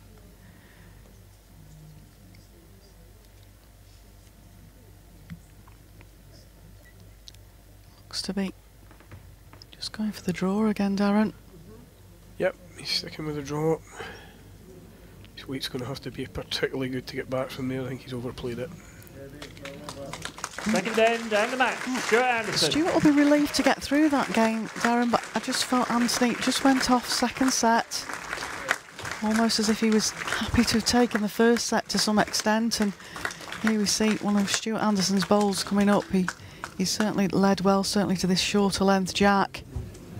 Yeah, absolutely. I mean, I think, you know, it was a great game in the early stages. Anthony played very well.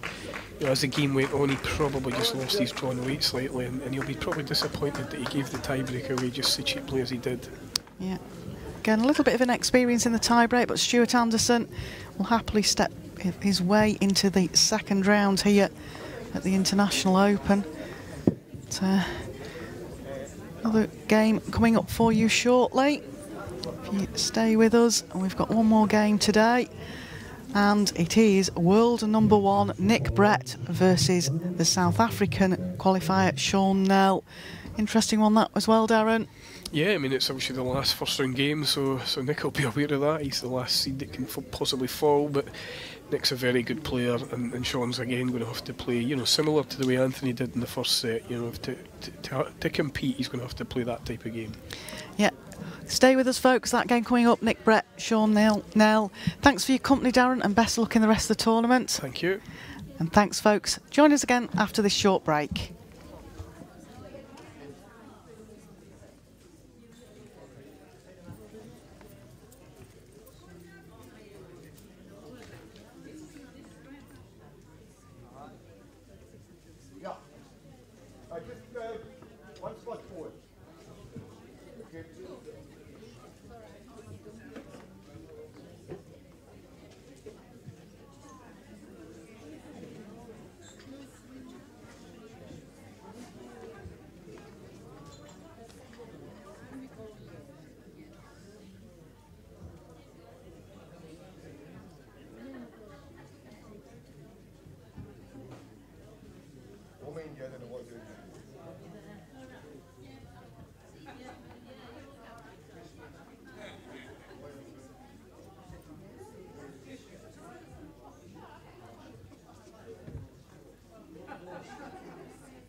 Well, ladies and gentlemen, for your final match of the day here at the Co-op International Open from Blackpool, let me bring on your players. Your first player, ladies and gentlemen, he's come all the way from South Africa. He's qualified from over there through the Professional Bowls Association. Let's give him a warm welcome to Sean Nell. Jump around. Jump around. Jump around. Jump up and get down.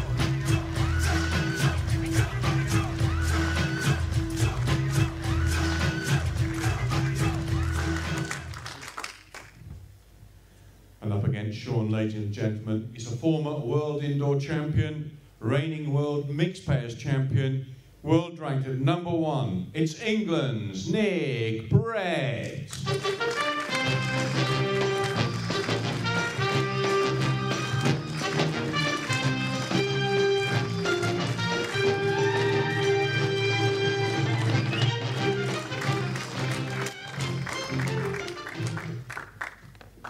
I'll hand you over to commentary with Janice Gower and Dave Rankin.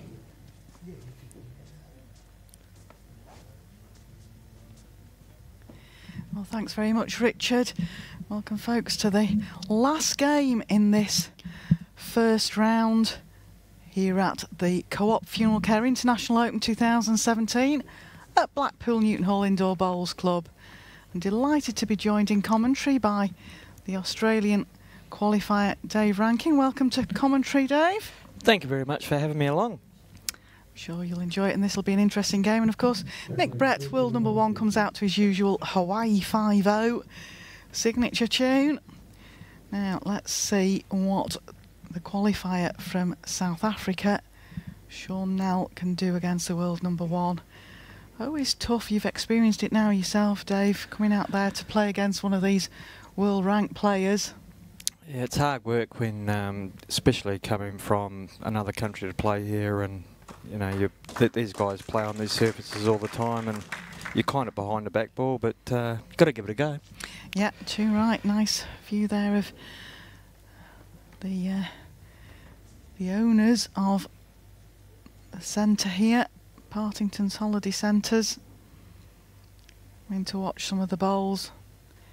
Quite big fans of Nick Brett, so I think they've come in to have a bit of a look at what's going on. There we go.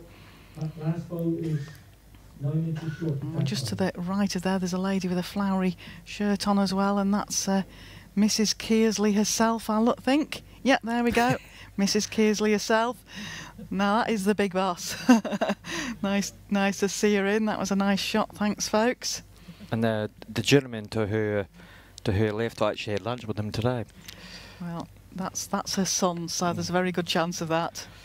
Well, Sean's set off with a good opening bowl there. He's been going pretty good in the. I've watched him a few times in the, having a few roll-ups here and there, and he's been going pretty good. Yeah, I was asking before Kurt Brown was in for one of the games with me, Dave, and he was saying that he'd seen him practicing and thought he was going to give Nick a good game, hopefully. But, the thing is that when I'm in the confines of this commentary box for most of the week, I don't often get to see you players having a practice. And I must say, the confines of this box is not overly big. It's my little hutch, as I call it. Yeah, little is right. It's interesting. I tell the viewers that we only get to see what they're getting to see on the screen. It's a pretty handy one here from Sean. Great bowl there. It's one drawn off either hand. Nick Brett won't wait about here. That's pretty close. In the area. Doesn't want his own solid. And that's what he got. And good start up for Sean here. Well, it's all about confidence as well. You get off to a good start, you get a bit of confidence about you.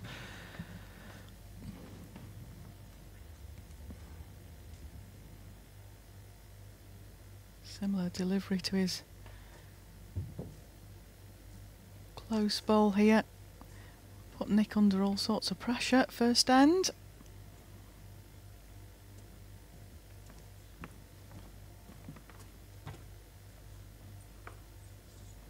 just overplayed this. If it stops inside the red bowl, Oh, it's close. it's often hard to tell with the camera angles in here as well. Dave, it's a little deceiving, isn't it? it is Yeah. very much so. I think I was watching a game at the back in the players' room yesterday, and there was a few times we had no idea who actually had shot. Rely somewhat on the markers out on the rink, and it's Mike Davis out there at the moment. I tell you what, Nick's close here.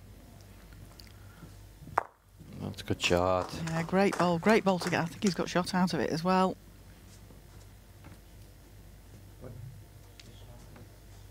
One shot, Nick Brett. I say this time and time again, you can sit there thinking you're holding two very good shots, and watch this. One bowl later, you're one down. Yeah. And another roll on the green one would have been two.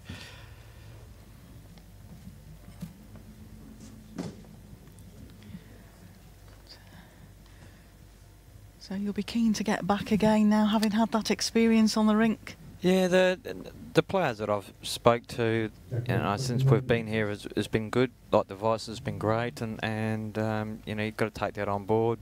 Didn't get over the line today, but just the experience itself is, not a lot of people get an opportunity, and luckily enough I did.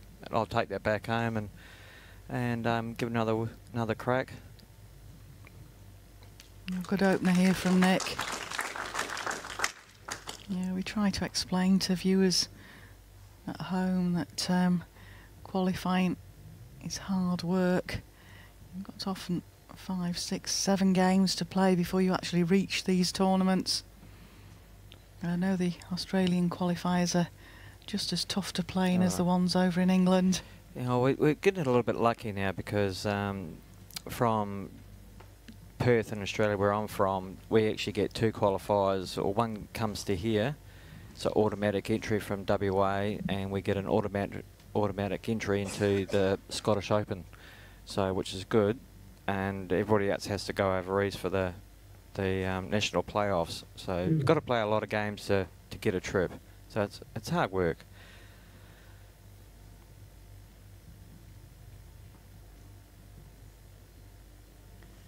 Well, Sean just played a loose opener there, gave Nick the opportunity of drawing in for second bowl.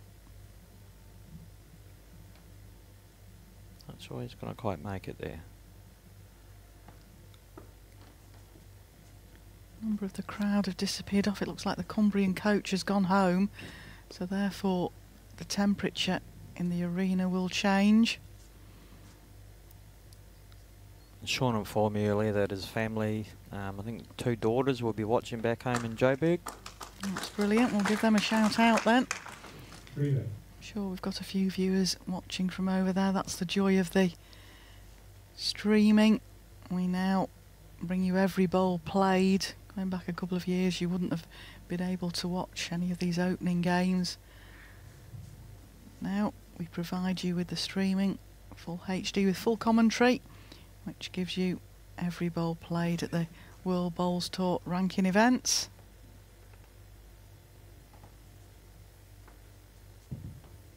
Oh, it's quite good, especially back home. We watch quite a bit of it back in WA in Australia.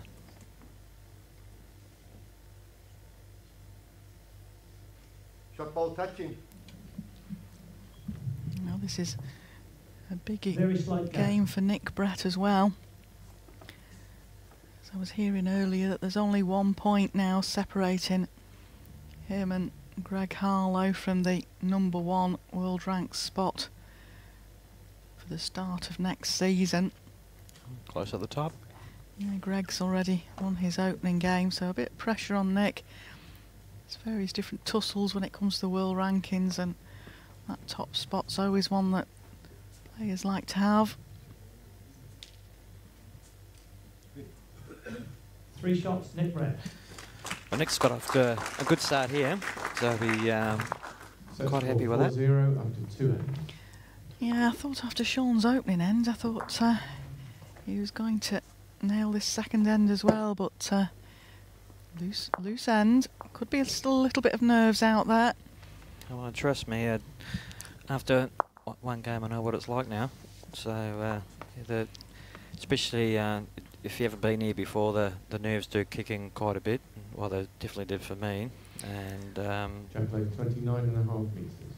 but you just got to try and move on. I think when you come off having lost one of these games, you're just wanting to go back out again now because you've experienced it and let's go again sort of thing. And it's not that easy. No, you've got to wait another year. Wait another year, go through the qualifiers again. Yeah. A lot of strong players now in the qualifiers. I was just looking where Sean was from, and a lot of these overseas places are unpronounceable for me at some points in time. Well, he's actually from Johannesburg. So that's the easier one. Yeah.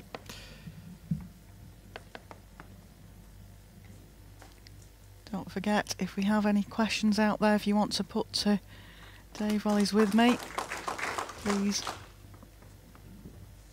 feel free. Oh, just on cue, I get a question come through, Dave. That's interesting. What is the best way to control your weight on fast surfaces? Well, that's an interesting question. That's one to possibly throw at the coaches. Yeah, I think so. It depends on what do they mean by a weight, if it's draw weight or whatever. It's a lot of it's all about backswing. So quicker greens, and obviously coming from where I come from, we play on some pretty good quick greens, but a lot of the time it's all about backswing.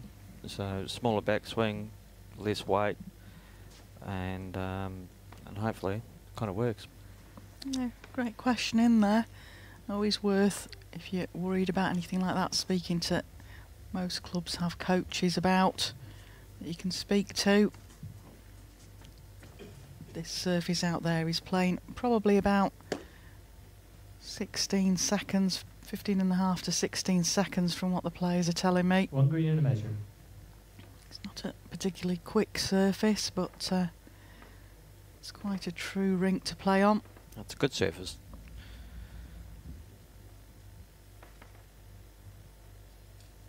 Sean needs to just try and get one a little bit closer.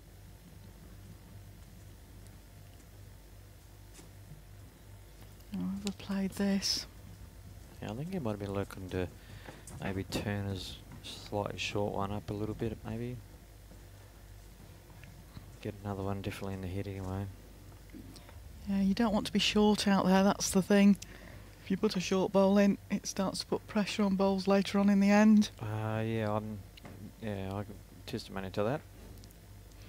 That wasn't particularly aimed at you, Dave. It was just a general comment. But I know it from experience myself on the portable rink is that once you start putting a couple of short bowls in, you put yourself in all sorts of problems later on in an end. Yeah.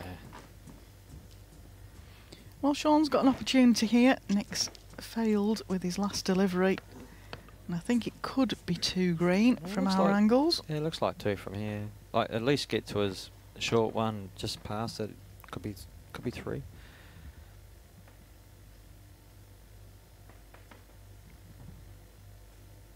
Big chance to get the 3 back from the last end he lost. Not just that, I think also getting on the scoreboard also gives you a bit of confidence as well. Needs to run. He's not happy. He's possibly done enough to make sure his other was a definite second. Yeah, I think so. Only one declared off Nick. Umpire Francis Fletcher being called out to decide for second shot.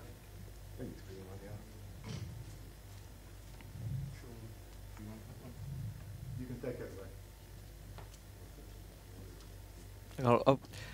While they're doing the umpiring here, but I'd like to say a big shout out to all the people involved in the tournament like this week. Everything has been fantastic here. Everybody's been great, helpful. Like the food's been great, and everyone's friendly. Well, thanks for that. We like to consider ourselves a friendly club here at Blackpool. This is actually my home club. Oh, okay. So I've got a vested interest on those comments. Thank you very much. But yeah, we do part of obviously the World Bowls Tour as well. So it's good to hear that Set scores 4-2 after 3 ends. you've been happy at the event. No, it's been fantastic. I've been here since Friday and I had a great time. Sean picked up a 2 there, so nicely on the card now.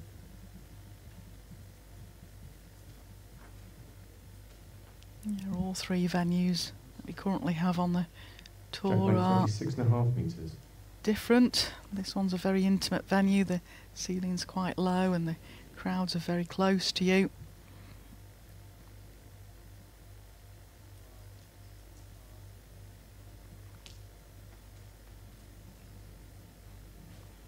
It's a very wide line here. We'll make it all the way back if it's a length. Look at that. Oh, it's a pretty handy starter. It's a lovely drawing hand, is that? Forehand going away from our commentary position.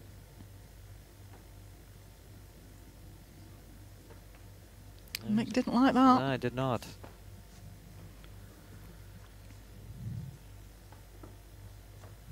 That's the other thing that you tend to find you see more of when you're in the commentary, the body language of the players. Always very interesting. Like I say, there's a lot of the crowd gone out. There was a coach here to watch Cumbria and Trevor Taylor earlier today. And they've all gone home, so it will have affected the playing surface out there. 2 green. I was saying all that, I had a practice session from 11:30 to 12, and the difference in the green from then to when I started at 2 or 2:30 was, I reckon it might have been probably another second quicker when my game actually started. Right. So, but there was a lot of people in-house by then, Yeah. and the temperature and all that. 1 green. Yeah, it's quite interesting to hear from a player about that, because you tend to notice in here that the weights change for the players, but experiencing it out there.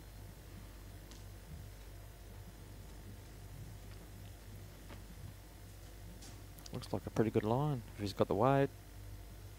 Match play is always different to practice, different pressures on board. Let's set up a target for Nick.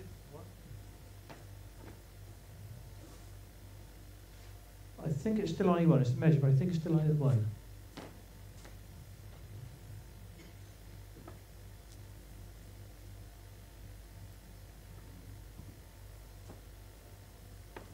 That's made Nick just go for the draw. I think if it had been 2 down there, I think he'd have been reaching into these. Oh, just gets past his own red one there and flop round the corner. There's a chance, but that does not quite make that. So I have noticed with all the bowls on here how much they bend, and especially at the very end, you know, they've quite a bit of hook on them.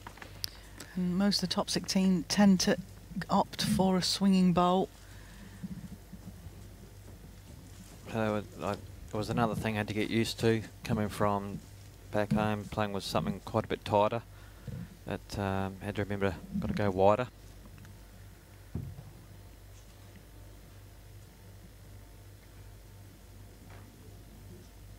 This is a nice wide line again. On that hand it will just hang off if it's overweight. But I think he's probably thinking to himself, Nick won't be short to this. I think that was a purpose one round the back, I think. Just a bit of a smile from Sean there. Well, Nick's had a look at this himself now. He just thinks he's 1 down. Playing down the backhand. Nice target. He's under the line. How's his luck? Ooh.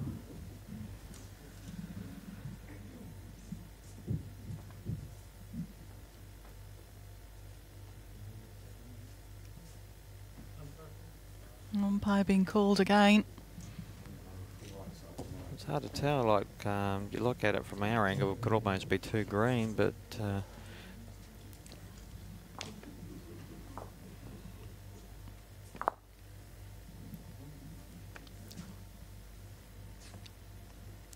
say the camera angles from here are certainly deceiving. Very. We have a low ceiling here, as I mentioned earlier, which means that the overhead boom can't quite get over a jack, certainly when it's further up the rink. That's the best angle we can get. Oh, there you go. I'm always one of these that watches the bowl that's been chocked to see if it moves. Well, Francis is too good for that. Yeah, they do a pretty good job, the umpires, and that we have here. We're very proud of the World Bowls Tour umpires. Very efficient. Can rely on them for giving you decent shouts. They'll say themselves they're not always perfect. They do make mistakes, but these guys very rarely make mistakes. One shot, short And they're out. pretty good. Especially handy for a person like me. I'm not one to make or ask a lot of questions, but when they tell you that it's 1 up, 1 down, 2 up, whatever, before you actually have to ask anything, it's great. So. A very strong umpiring team, part of the WBT. It's 4 at every event. 3 are working. You've got your man marking, 1 umpiring, and 1 on the shot clock, and 1 resting. Jack length 27.5 metres. And we have 2 at home, normally sat listening to the streaming. And good on them too.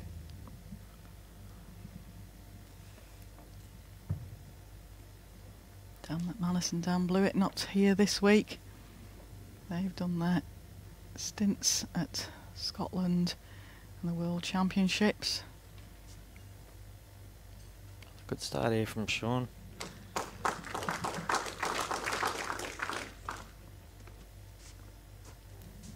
Yeah, he needs more of those to keep putting pressure on Nick. Nick's not settled in yet.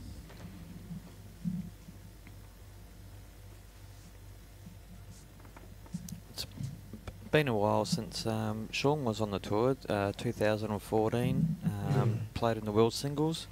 Unfortunately, got knocked out in the first round. Yeah, at least he's experienced the set. Yeah, he's had a crack. Set up before, so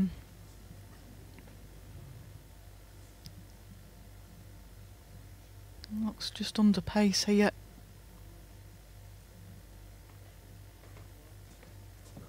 Is it your first time over in the country, or just the first time in the World Bowls Tour? No, I've been to England before, but it was like nearly 20 years ago. Right. So, so it's been a while. But yeah, definitely my first trip on the tour anyway.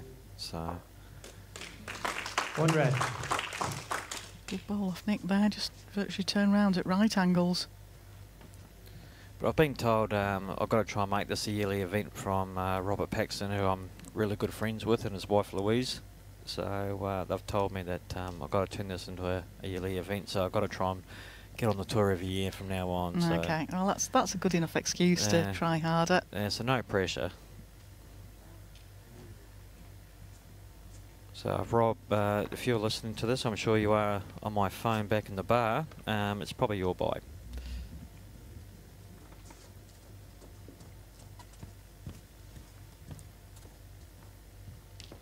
Close again here from Nick. Pretty good shot. 2 red.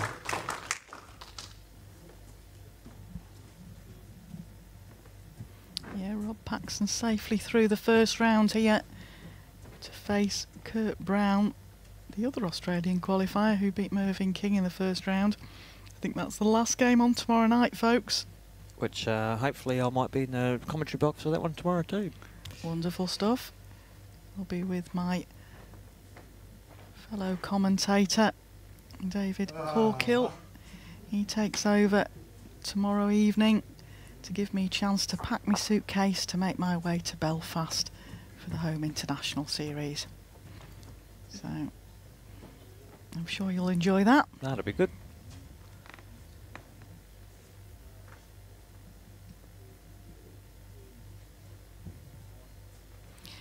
Well, big opportunity for Nick to score a 3 here.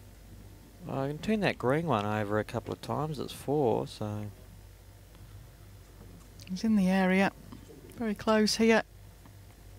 Enough to get 3 now. Oh. 3 shots, Nick Brett.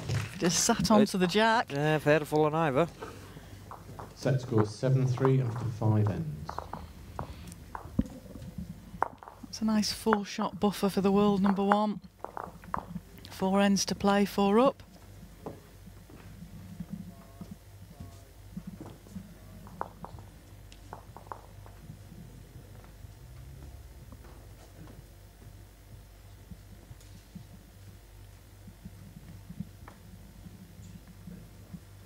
Jack length 30.5 metres. Going for 30.5 metres. Long length jack here. Nick just trying to settle down onto what length's best to play.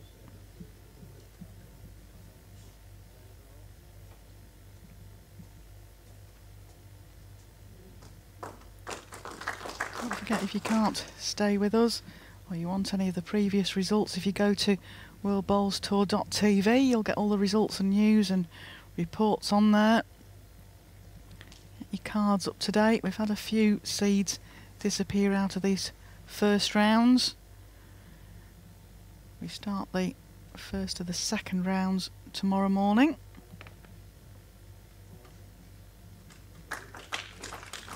One green.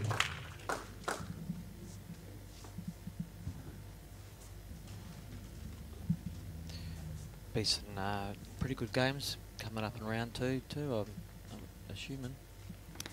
Yeah, it's not a bad draw moving into round 2 either. First game up tomorrow morning, we've got Jamie Chesney versus Scott Edwards, which immediately rings bells as being a very good game on the cards.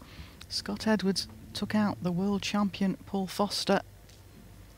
And Jamie was saying himself he's already played Scott a couple of times in qualifiers and they were very tight games, so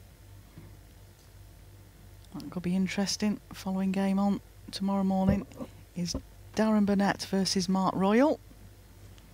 So good excuses to try and have us on in the background while you're doing your work.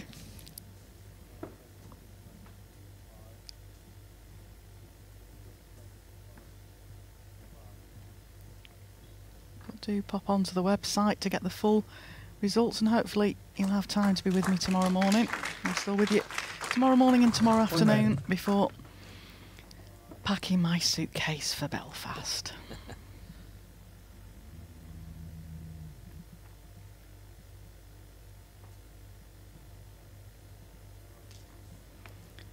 Now, Sean, what can you do here? I think he probably needed to be inside his own bowl. I think that was what he was looking for. Underneath the zone and late in the red, touch on the jack.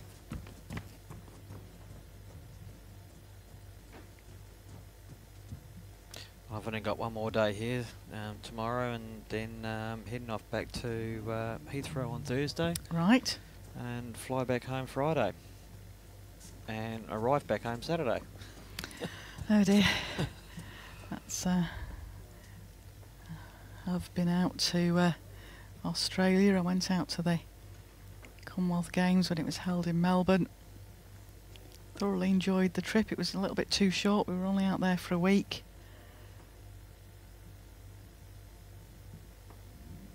But thoroughly enjoyed it. It was a very good holiday. Oh, Melbourne's not a bad little spot. Plenty to do in Melbourne. He's on a better track here. He's under his green bowl, so he's got chances. Oh, just wait. Just telling it to run. One shot, Nick Brett. Sounds like you might be a bit of a character out there. Set score is 8-3 after Probably just need another foot of weight. That's all really. Certainly a better line. He did tell me when I told him I was going to be commentating this game not to say anything bad about him. That I normally hear off players say, oh, be kind, be kind. Oh, we're always kind to you. Jack length 28.5 metres. At the end of the day, nobody goes out to play a bad bowl on purpose.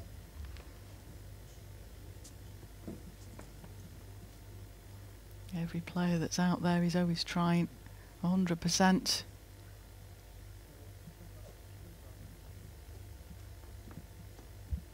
But it is a lot harder when, you know, especially with cameras and lights and all that on you, and you know, you go through your qualifying back to, you know, Sean's case South Africa, my case Australia. You don't get that, so there's no pressure on you with cameras or lights or people watching or whatever. Oh, you're very, very true on that one. That's why it's an experience if you do get to qualify. Because even when we rocked up here Friday, and I actually walked in to have a look at the place, I was just in awe of it. I was like, wow, this is just amazing, and I was going okay until probably about just after lunch this morning. Got a little bit nervous, and because of the whole thing, I think. I think as well, when you've watched a few games and you've waited a couple of days to play, I think it builds up a bit as well that you're going to go out there under the TV. Yeah, I just want to get on with it. And this, of course, is the last of the first round games.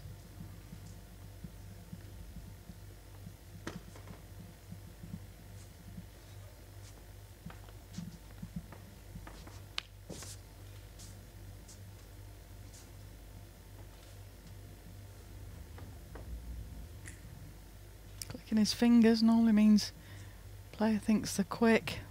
This gets a piece of the jack, it's a great bolt. There we go. We played that better, holding 3. 3 red. Change the whole dynamic of the head as well, and probably for Sean, trying to make numbers makes it a little harder.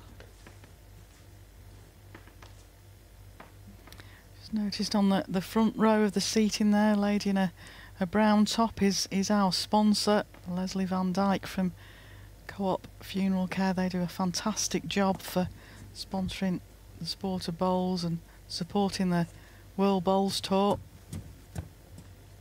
This looks a good track. What's his pace like? Very good here. Great shot. That's just sat it to the red bowl. That's why Mike Davis was poised with his chalk.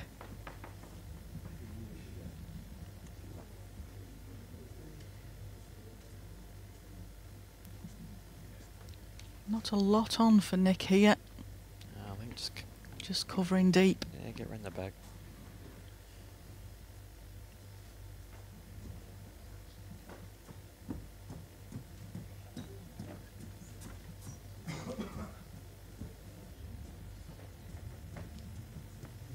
Trotting back down, trying not to use his shot clock. That was something else that's always new to players when they come to these events. Not many players have played previously under the shot clock rules.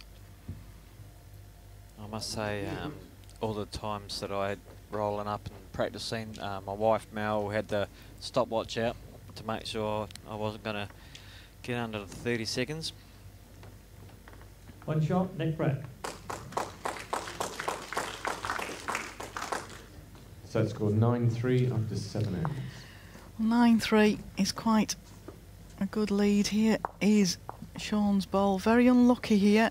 Looked altogether perfect, then it just sat down and pushed the jack to the red bowl.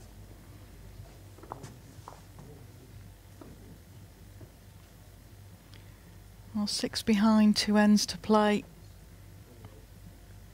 Jack leg 27 All sorts of problems here for Sean now.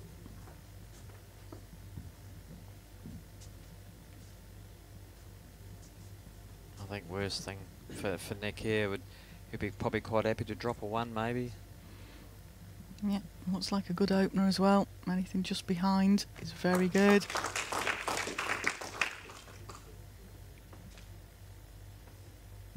And right from where it go, the pressure is now on Sean to, you know, he's got to get 4 good ones to give himself a chance.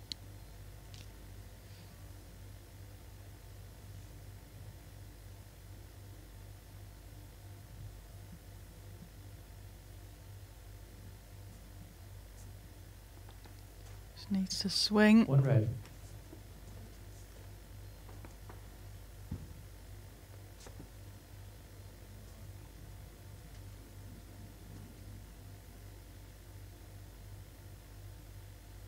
Close here again.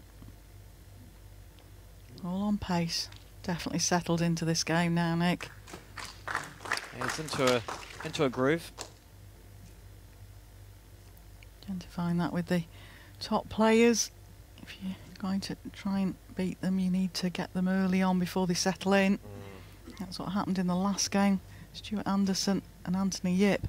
Anthony played really well in the opening set, but once Stuart got into his groove, It's hard work after that. I mean, I found the same with Les Gillett. Like, he just kept nailing that first one and under the pump already, and especially he's nailing the first one under the pump on the scoreboard. yeah, I have to say it was one of the things we mentioned in commentary was the fact that Les was so consistent with his first 2 bowls. First ball in particular, whatever length of jack was set, he was there and thereabouts.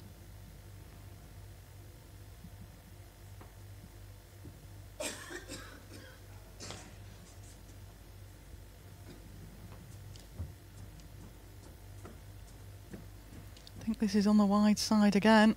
Yeah, slightly overweight too, probably.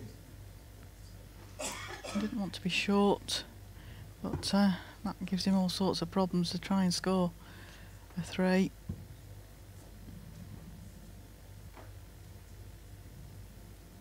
Well, I think he's going to have to get rid of all the, probably at this stage, all 4 red ones and stay.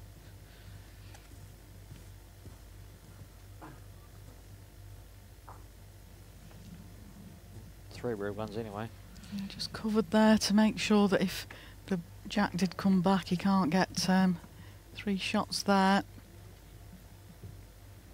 So I don't know whether the angles are such that all 3 bowls would go. That might be his only option. Sean has 4 timeouts remaining.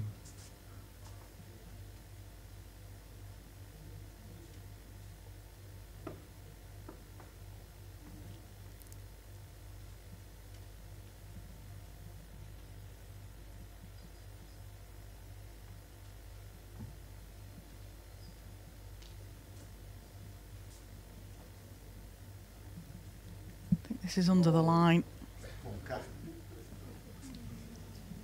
3 shots in the first set to Nick Brett. After starting off the set with close bowls, Sean's just struggled here and let Nick Brett get into his stride, so to speak, and the first set goes to the world number 1, 12-3. So what's going through the mind of Sean now? He's got to try and settle down and get into this set. Well, I think especially the first couple of ends, he's got to try and get back on the board and you know, get some runs on the board, and then see what happens after that. Like, you can't let Nick score a few shots, and especially because you've got to try and you've got to win the set.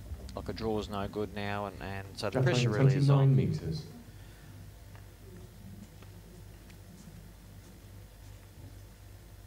When you win the first set, you become in a bit of a mindset. Well, worst case scenario is You've got the tie break. We're going to the tiebreaker, yeah. So it's a real bonus when you're in that position. So, but when you're already 1 set down, you've got to fight tooth and nail to get the second set. Well, this is a good opener. More of that required.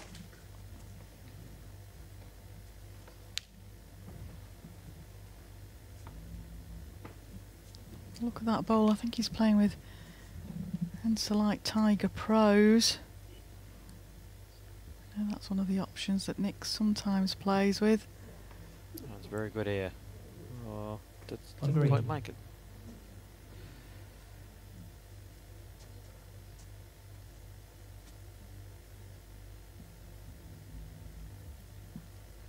There is the opportunity to try sets of bowls out before you play. There's a pool of bowls that the World Bowls Tour have that manufacturers have supplied them with for players to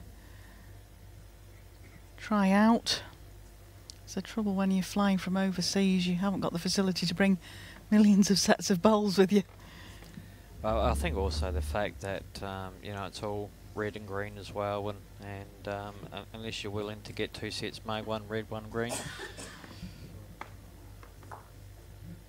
It might have just got shot, yeah. One red.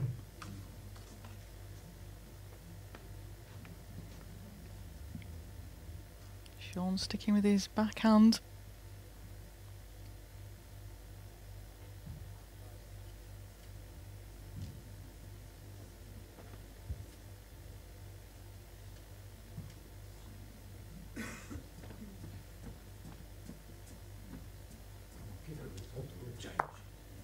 Oh, probably wanted to be slightly inside that maybe, and you know, get onto his green, onto the red.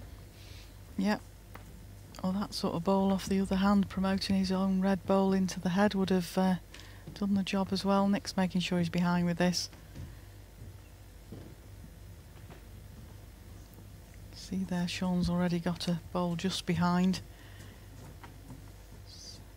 Player's choice here. See that myself down off the forehand. Bring his own bowl through onto the jack. Well, that's what it looks Options. like to me. It looks like, you know, a nice forehand shot there, but he's still, I think he might be going a little bit quicker.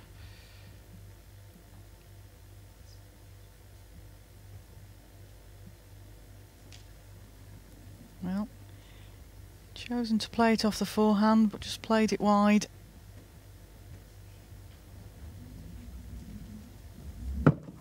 I think that was the right choice of shot. That's not needed with that much green. He would have had a chance of taking the shot ball out or promoting his own if he'd have been in the area of the head somewhere.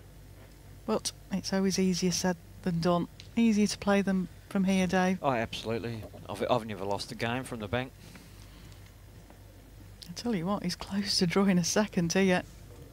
Well, that's why he's world number 1.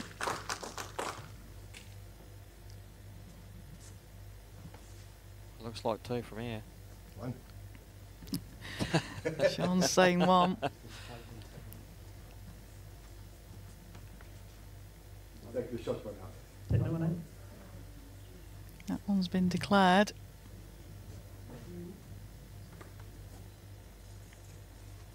Vicky removing all the debris. Francis Fletcher into One red and a measure. measure for us here. The calipers.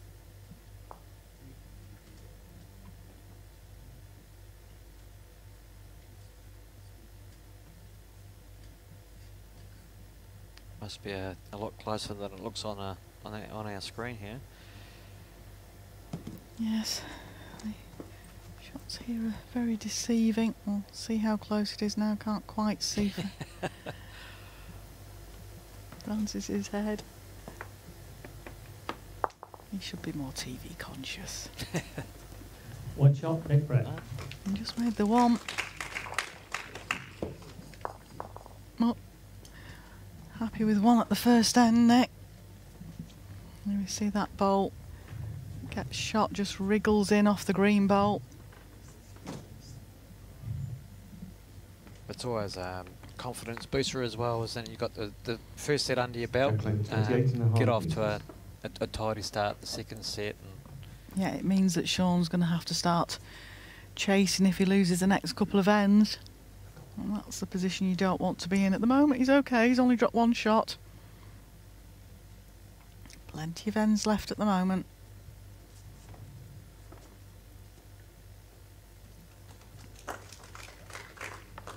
another good start there from Nick.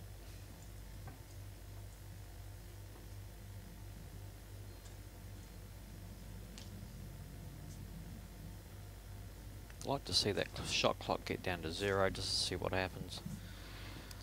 It certainly deafens. I did think about it during my game just to see. Waking a few people up probably.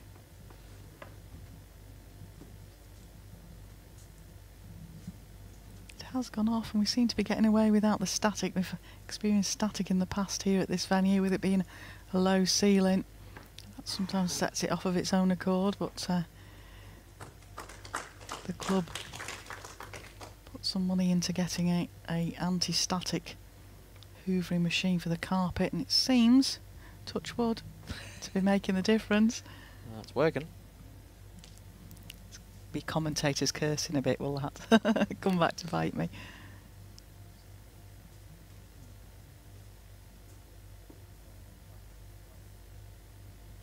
Pretty good here from Sean. Just pop in, One not quite round. make it. Back one. The back one, yes.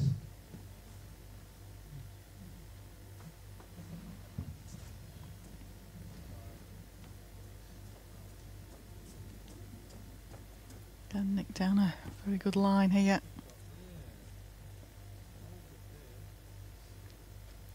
Close again. 2 red. Last ball, is that jack level? No, it's about 4 inches past. Okay.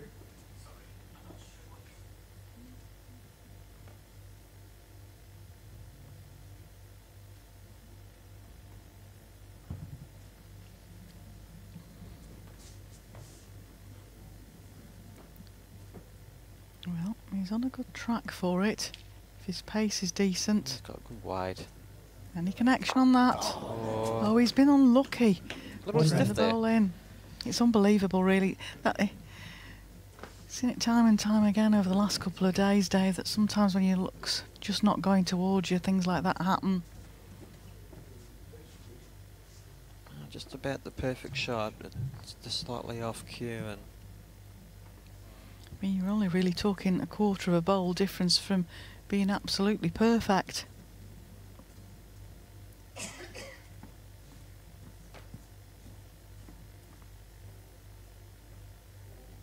Oh, he's close again here.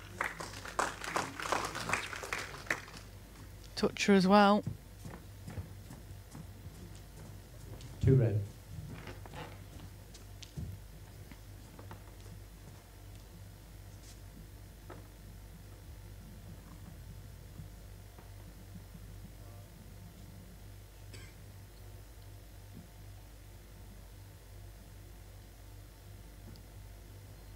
Playing forehand.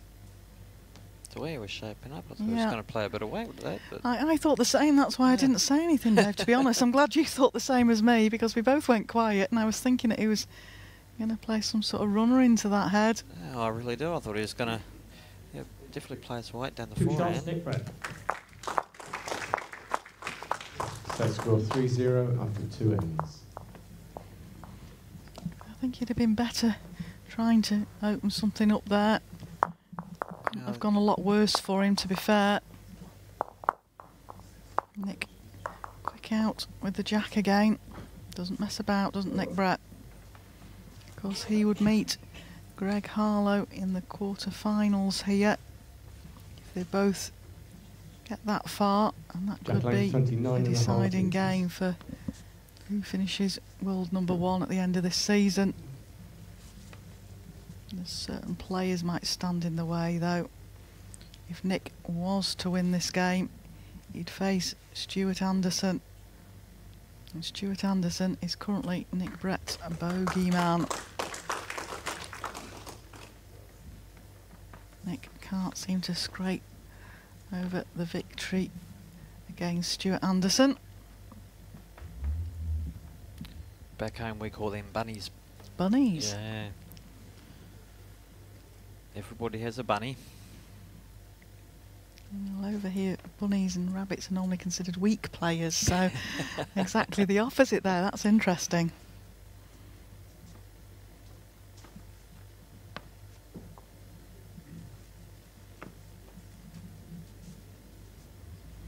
So yeah, all to play for this week from all the players that are still in the tournament. This man will be a hard man to shift. Oh, he's starting to find his range now. Last ball was about That's the an danger. I inch mean, short. Sean's really let him find his range, so needs to shake something up here, change something.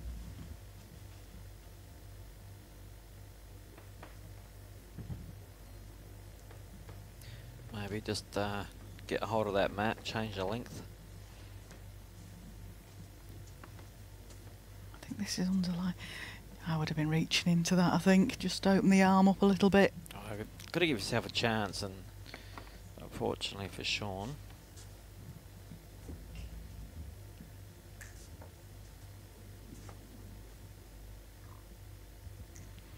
Clicking his fingers means he thinks he's played this overweight. Mind you, it's come to a pretty good spot. It's not bad though. Mike Davies just confirming it's 3 red.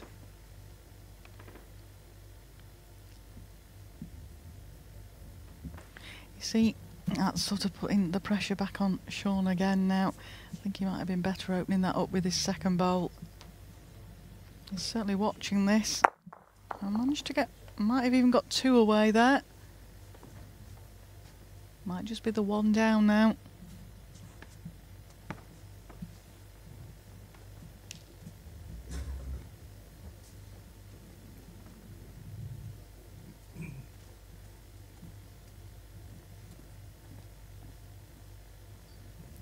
Another pretty handy one here from Nick. Yeah, stays just behind and still counts. Good position there from Nick. The danger for Sean here is if he just moves that jack a foot, he could drop a 4. Chosen to go back to his forehand. Looking for a good second here, I would think. Close to. Oh. Through the gap. We went just a touch far, I think. Looks like 2. 2 shots, Nick Brett. Set score 5-0 after 3 ends. Now this is the time when you really don't want the seed to start powering away from you. No, I think if Sean wants to win the set, he's got to get on the board now, and you know, even with the 1, just to get him back into the game. Yeah, change something lengthwise. I do feel like he should have perhaps been a little bit more positive with his second or third bowl at that end to try and open something up. Yeah, I totally agree. I think the second one he should have probably been definitely a little bit more forceful at it. Oh well, another end here. Good start. Just over.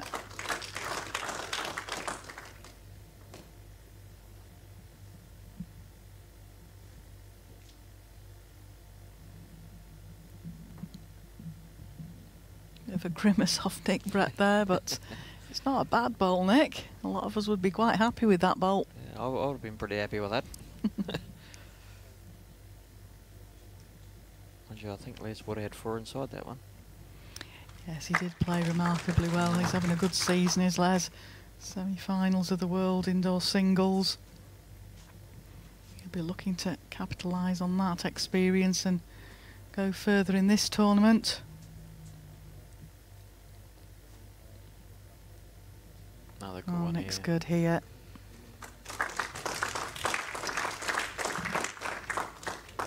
Two red. You need gap there or the front bowl touch? Yeah, front No bowl is target 3 there at all for him. Nah. Just under 3 inches.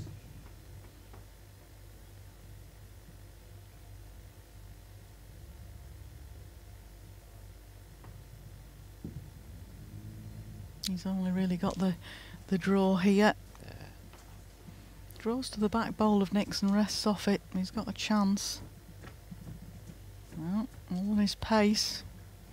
No, the line was good.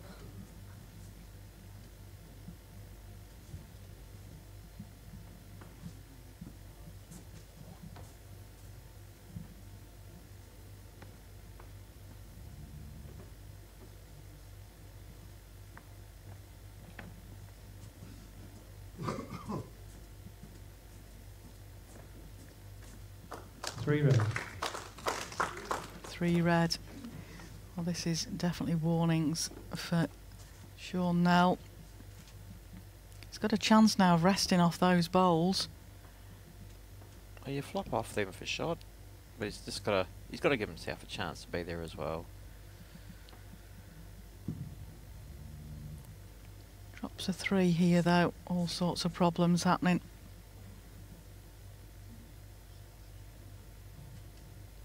Good line for it. Looks better. Looks a lot better. Just about drawing this absolute cold. Oh. Yeah, got a chance. Well done. Well, we at least called that shot that time. We did. It's a bit difficult sometimes with some of the qualifiers to know exactly what's going through the minds. I always say it's down to what you feel like you're confident playing when you're out there on the rink. Well, I'm a great believer in whatever comes first into your mind, that's the one you play. Yeah. Play it confidently. Nick's needing to turn his own bowl. Well, what a bowl. Saying before, against these world top 16, you can be holding shot and then you can suddenly be 2 or 3 down in one bowl. Yeah, done that long. But that's the experience of playing on these surfaces, like time and time again. Whereas us, from overseas, it might be once every 3 or 4 years, maybe. Or yeah, Darren Burnett in the commentary prior to this one was saying that obviously they get the experience of playing on these sort of surfaces really day in, day out, but certainly week in, week out. Whereas for a lot of the overseas, it's something new. Because all the indoor surfaces that we have, a lot of them don't have walls, it's just a roof. So they're not completely covered. And then, but bearing in mind that whatever you use outdoors, you use indoors as well. Right. So you don't have 2 sets of bowls to carry around. Whereas all these guys here have an outdoor set and an indoor set. It's under the line here.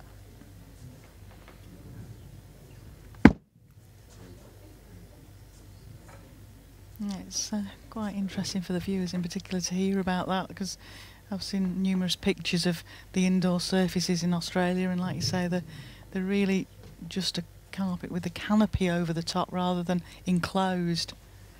We've got air conditioning and all that sort of things in clubs. 2 shots, Nick Brett. 7-0. Set score Only 7-0. 5 ends left to play. See that bowl of Nick's, turns his own bowl into the head. Brilliant bowl.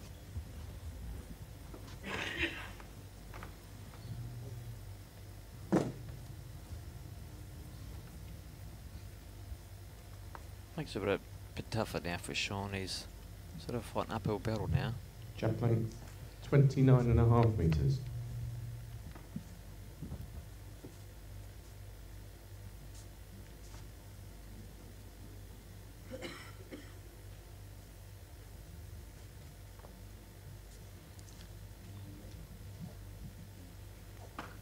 Close here again. And this is where Sean's having to try and not pick up just one shot, needs to be picking up a couple of shots really in end, but whatever happens wants to get back on this scoreboard. Overplayed this.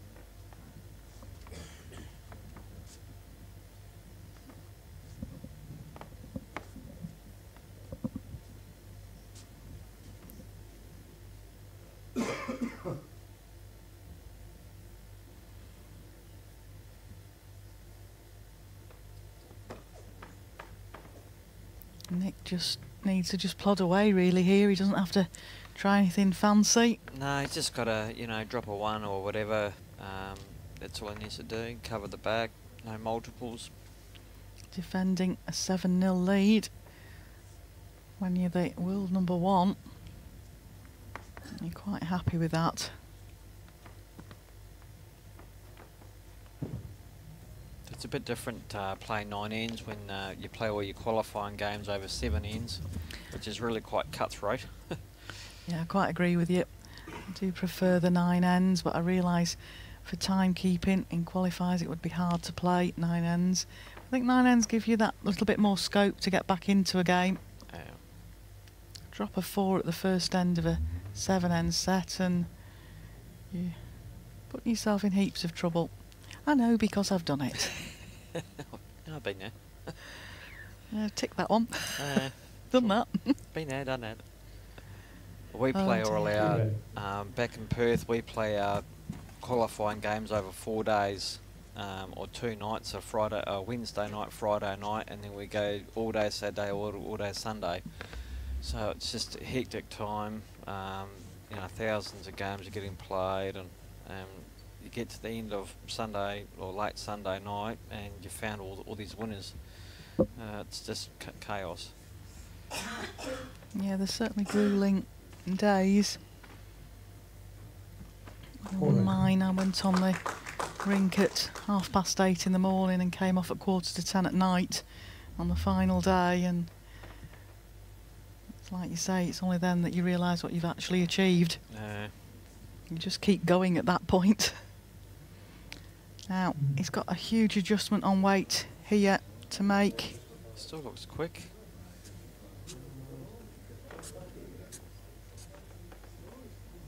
Maybe not that quick. Yeah, but he's still not counting shots.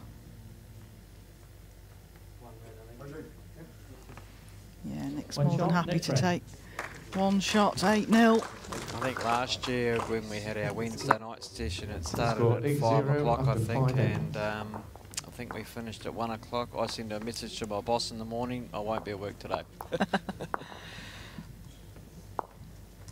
Yeah, like I say, you just keep going, don't you? You keep thinking, well, I've won a game, next game, and just keep going until somebody tells you to come off. Yeah, 4 hours sleep just wasn't long enough. No. Playing 28.5 metres.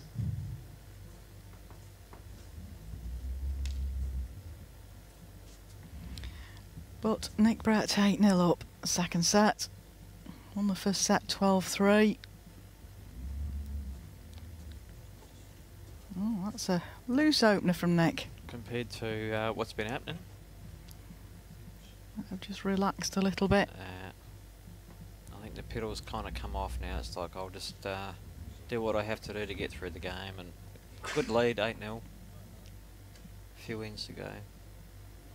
Well, Sean's got to win this set, so he's got to score 9 over the next 4 ends.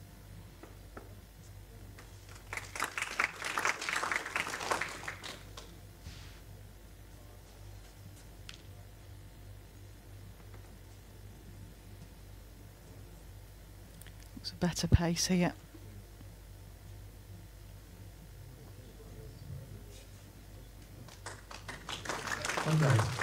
Big adjustment in with his second bowl. Didn't make it with his first, but made sure he was in with his second.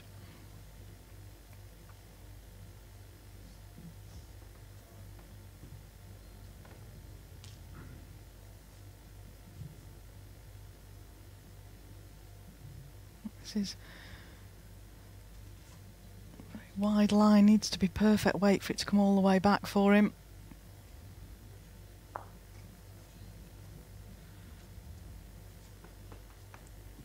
He gives himself a bit of a chance on the other hand now to land the bowl, trail the jack.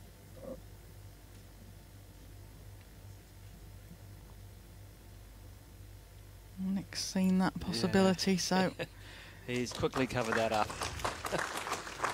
Stopped a little bit short, so it's still possible. The gap is 5 inches. Oh, plenty of room, 5 inches. He's playing really well now, is Nick, after a loose opening bowl.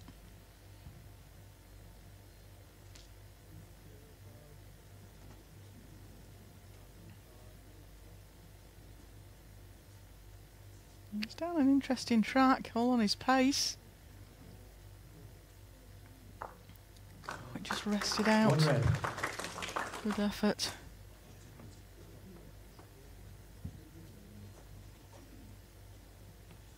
I think he possibly should have been playing a little bit more weight to try and trail that jack. Yeah, I totally agree. I think still another couple of feet, I think. Nick's trying to get one in the road. The shot ball is the back ball. Oh, shot ball is front ball. I was going to say, surely he'll come and have a look at this, because he does have the best back position. If he could split the 2 balls of Nick's. It's not easy though.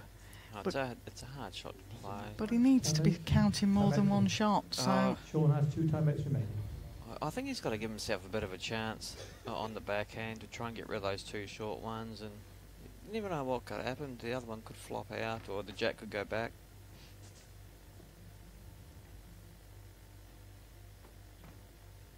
I think he's going to be playing a little bit more weight than just slightly over draw weight, I think.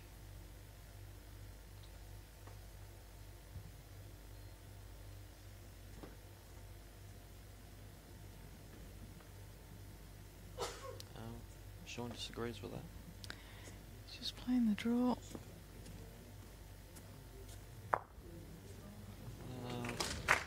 Well, he's got one, I think, but I don't think one's enough. No, One shot, Sean and there was an Bell. opportunity there because he did have the 2 balls at the back. Set score is 8-1 after 6 ends. He's now got to score 8 shots in 3 ends. There was an opportunity there to try and get a 2 or a 3, but Well, the run rate required is now 3, so it's not that easy. especially when you're playing against world #1, because I'm pretty sure he's not going to make it easy. No, I think he used to play a bit of cricket as well when he was younger, Nick, so probably run rate is something that he knows a lot about. Yeah, I'm sure he's looked at the Jack scoreboard line and gone, oh well, 27.5 just metres. drop a 1 is fine, no dramas here.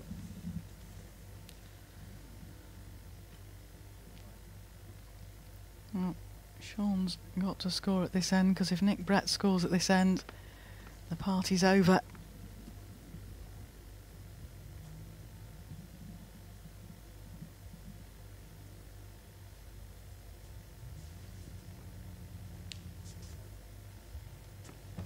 Probably need to do a lot better with that first one. Probably need to really nail the jack to need to just to put a little bit Yeah. more pressure on.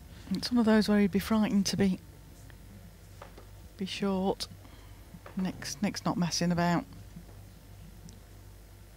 He's left that short, but he was very quick off the mat with that bolt. I'm pretty sure the shot clock doesn't get past 29 with him. No, it's he doesn't scare the shot clock. The player in the morning, Jamie Chesney, definitely doesn't scare the shot clock.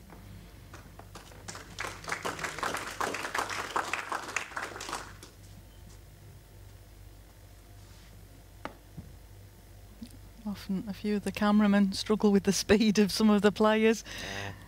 Nick and Jamie and Mark Dawes are all very, very, very quick players. Well, this is a good ball from Nick. Doesn't need to count shot here, remember. But if he did, the game would be over, but he's not bothered about that. He's just bothered about stopping any counts. Second shot's pretty good for him.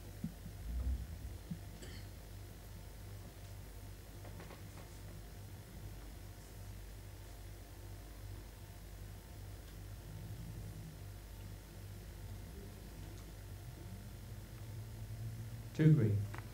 Well, it's got him 2. That's 2 of the 3 he needs.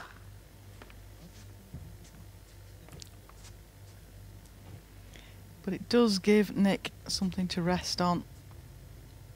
All on his pace here.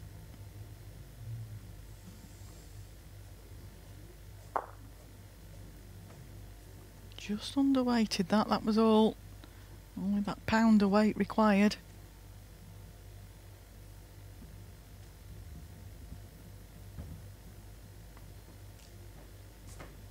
And you get another one in there, Sean.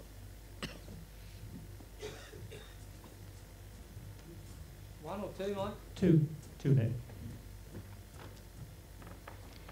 Just checking how many down he was there, 2. Sean needed to really get that one in. Yeah, that last one really needed to count. Yeah, Nick won't be worried about this. He'll be trying with it, but doesn't need to do anything fantastic. I tell you what, he's close. But He's very close here. Well, there's only one. One shot, Sean Nell. Set score 8-2. See that after bolt? 7 If this ends. had got shot, game would have been over. Tips it to the green bolt.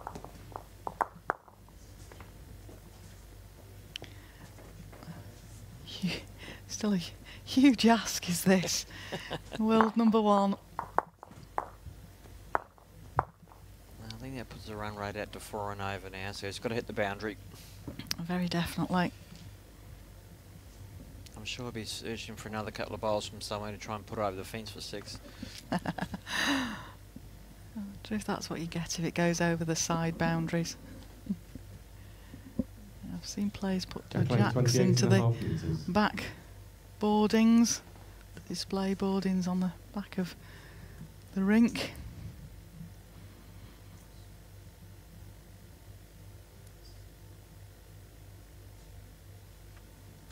I want to remember one of the Australian players, Jamie Hill, putting a jack over the giant. I think Jamie's actually New Zealand. My apologies then. Putting one over the big screen at Potter's, playing against Greg Harlow. Nearly took Greg Harlow out in the process.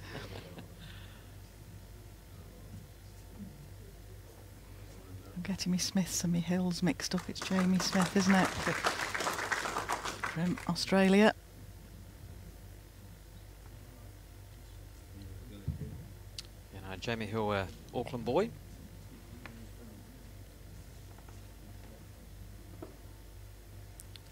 Played against him a couple of times when I lived in New Zealand.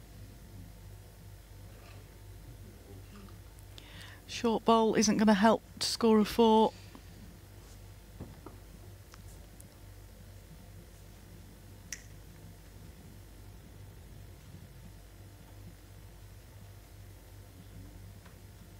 He's under all sorts of pressure now. Unfortunately, you can't call a nominated kill on the during the sets. You can only nominate on the tie break. But unfortunately, my wife Mel, she thought that I should try and nominate the kill on my last end of the second set. Oh right. Yeah. If this bowl goes out, It's all over.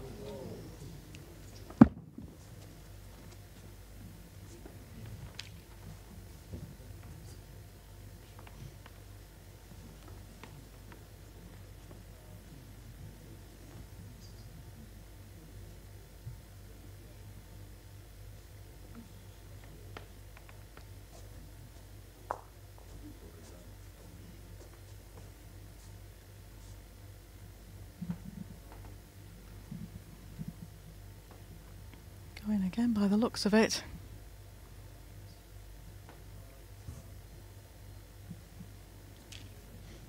Well, he's a bit close at the time. In the area. Just about got him.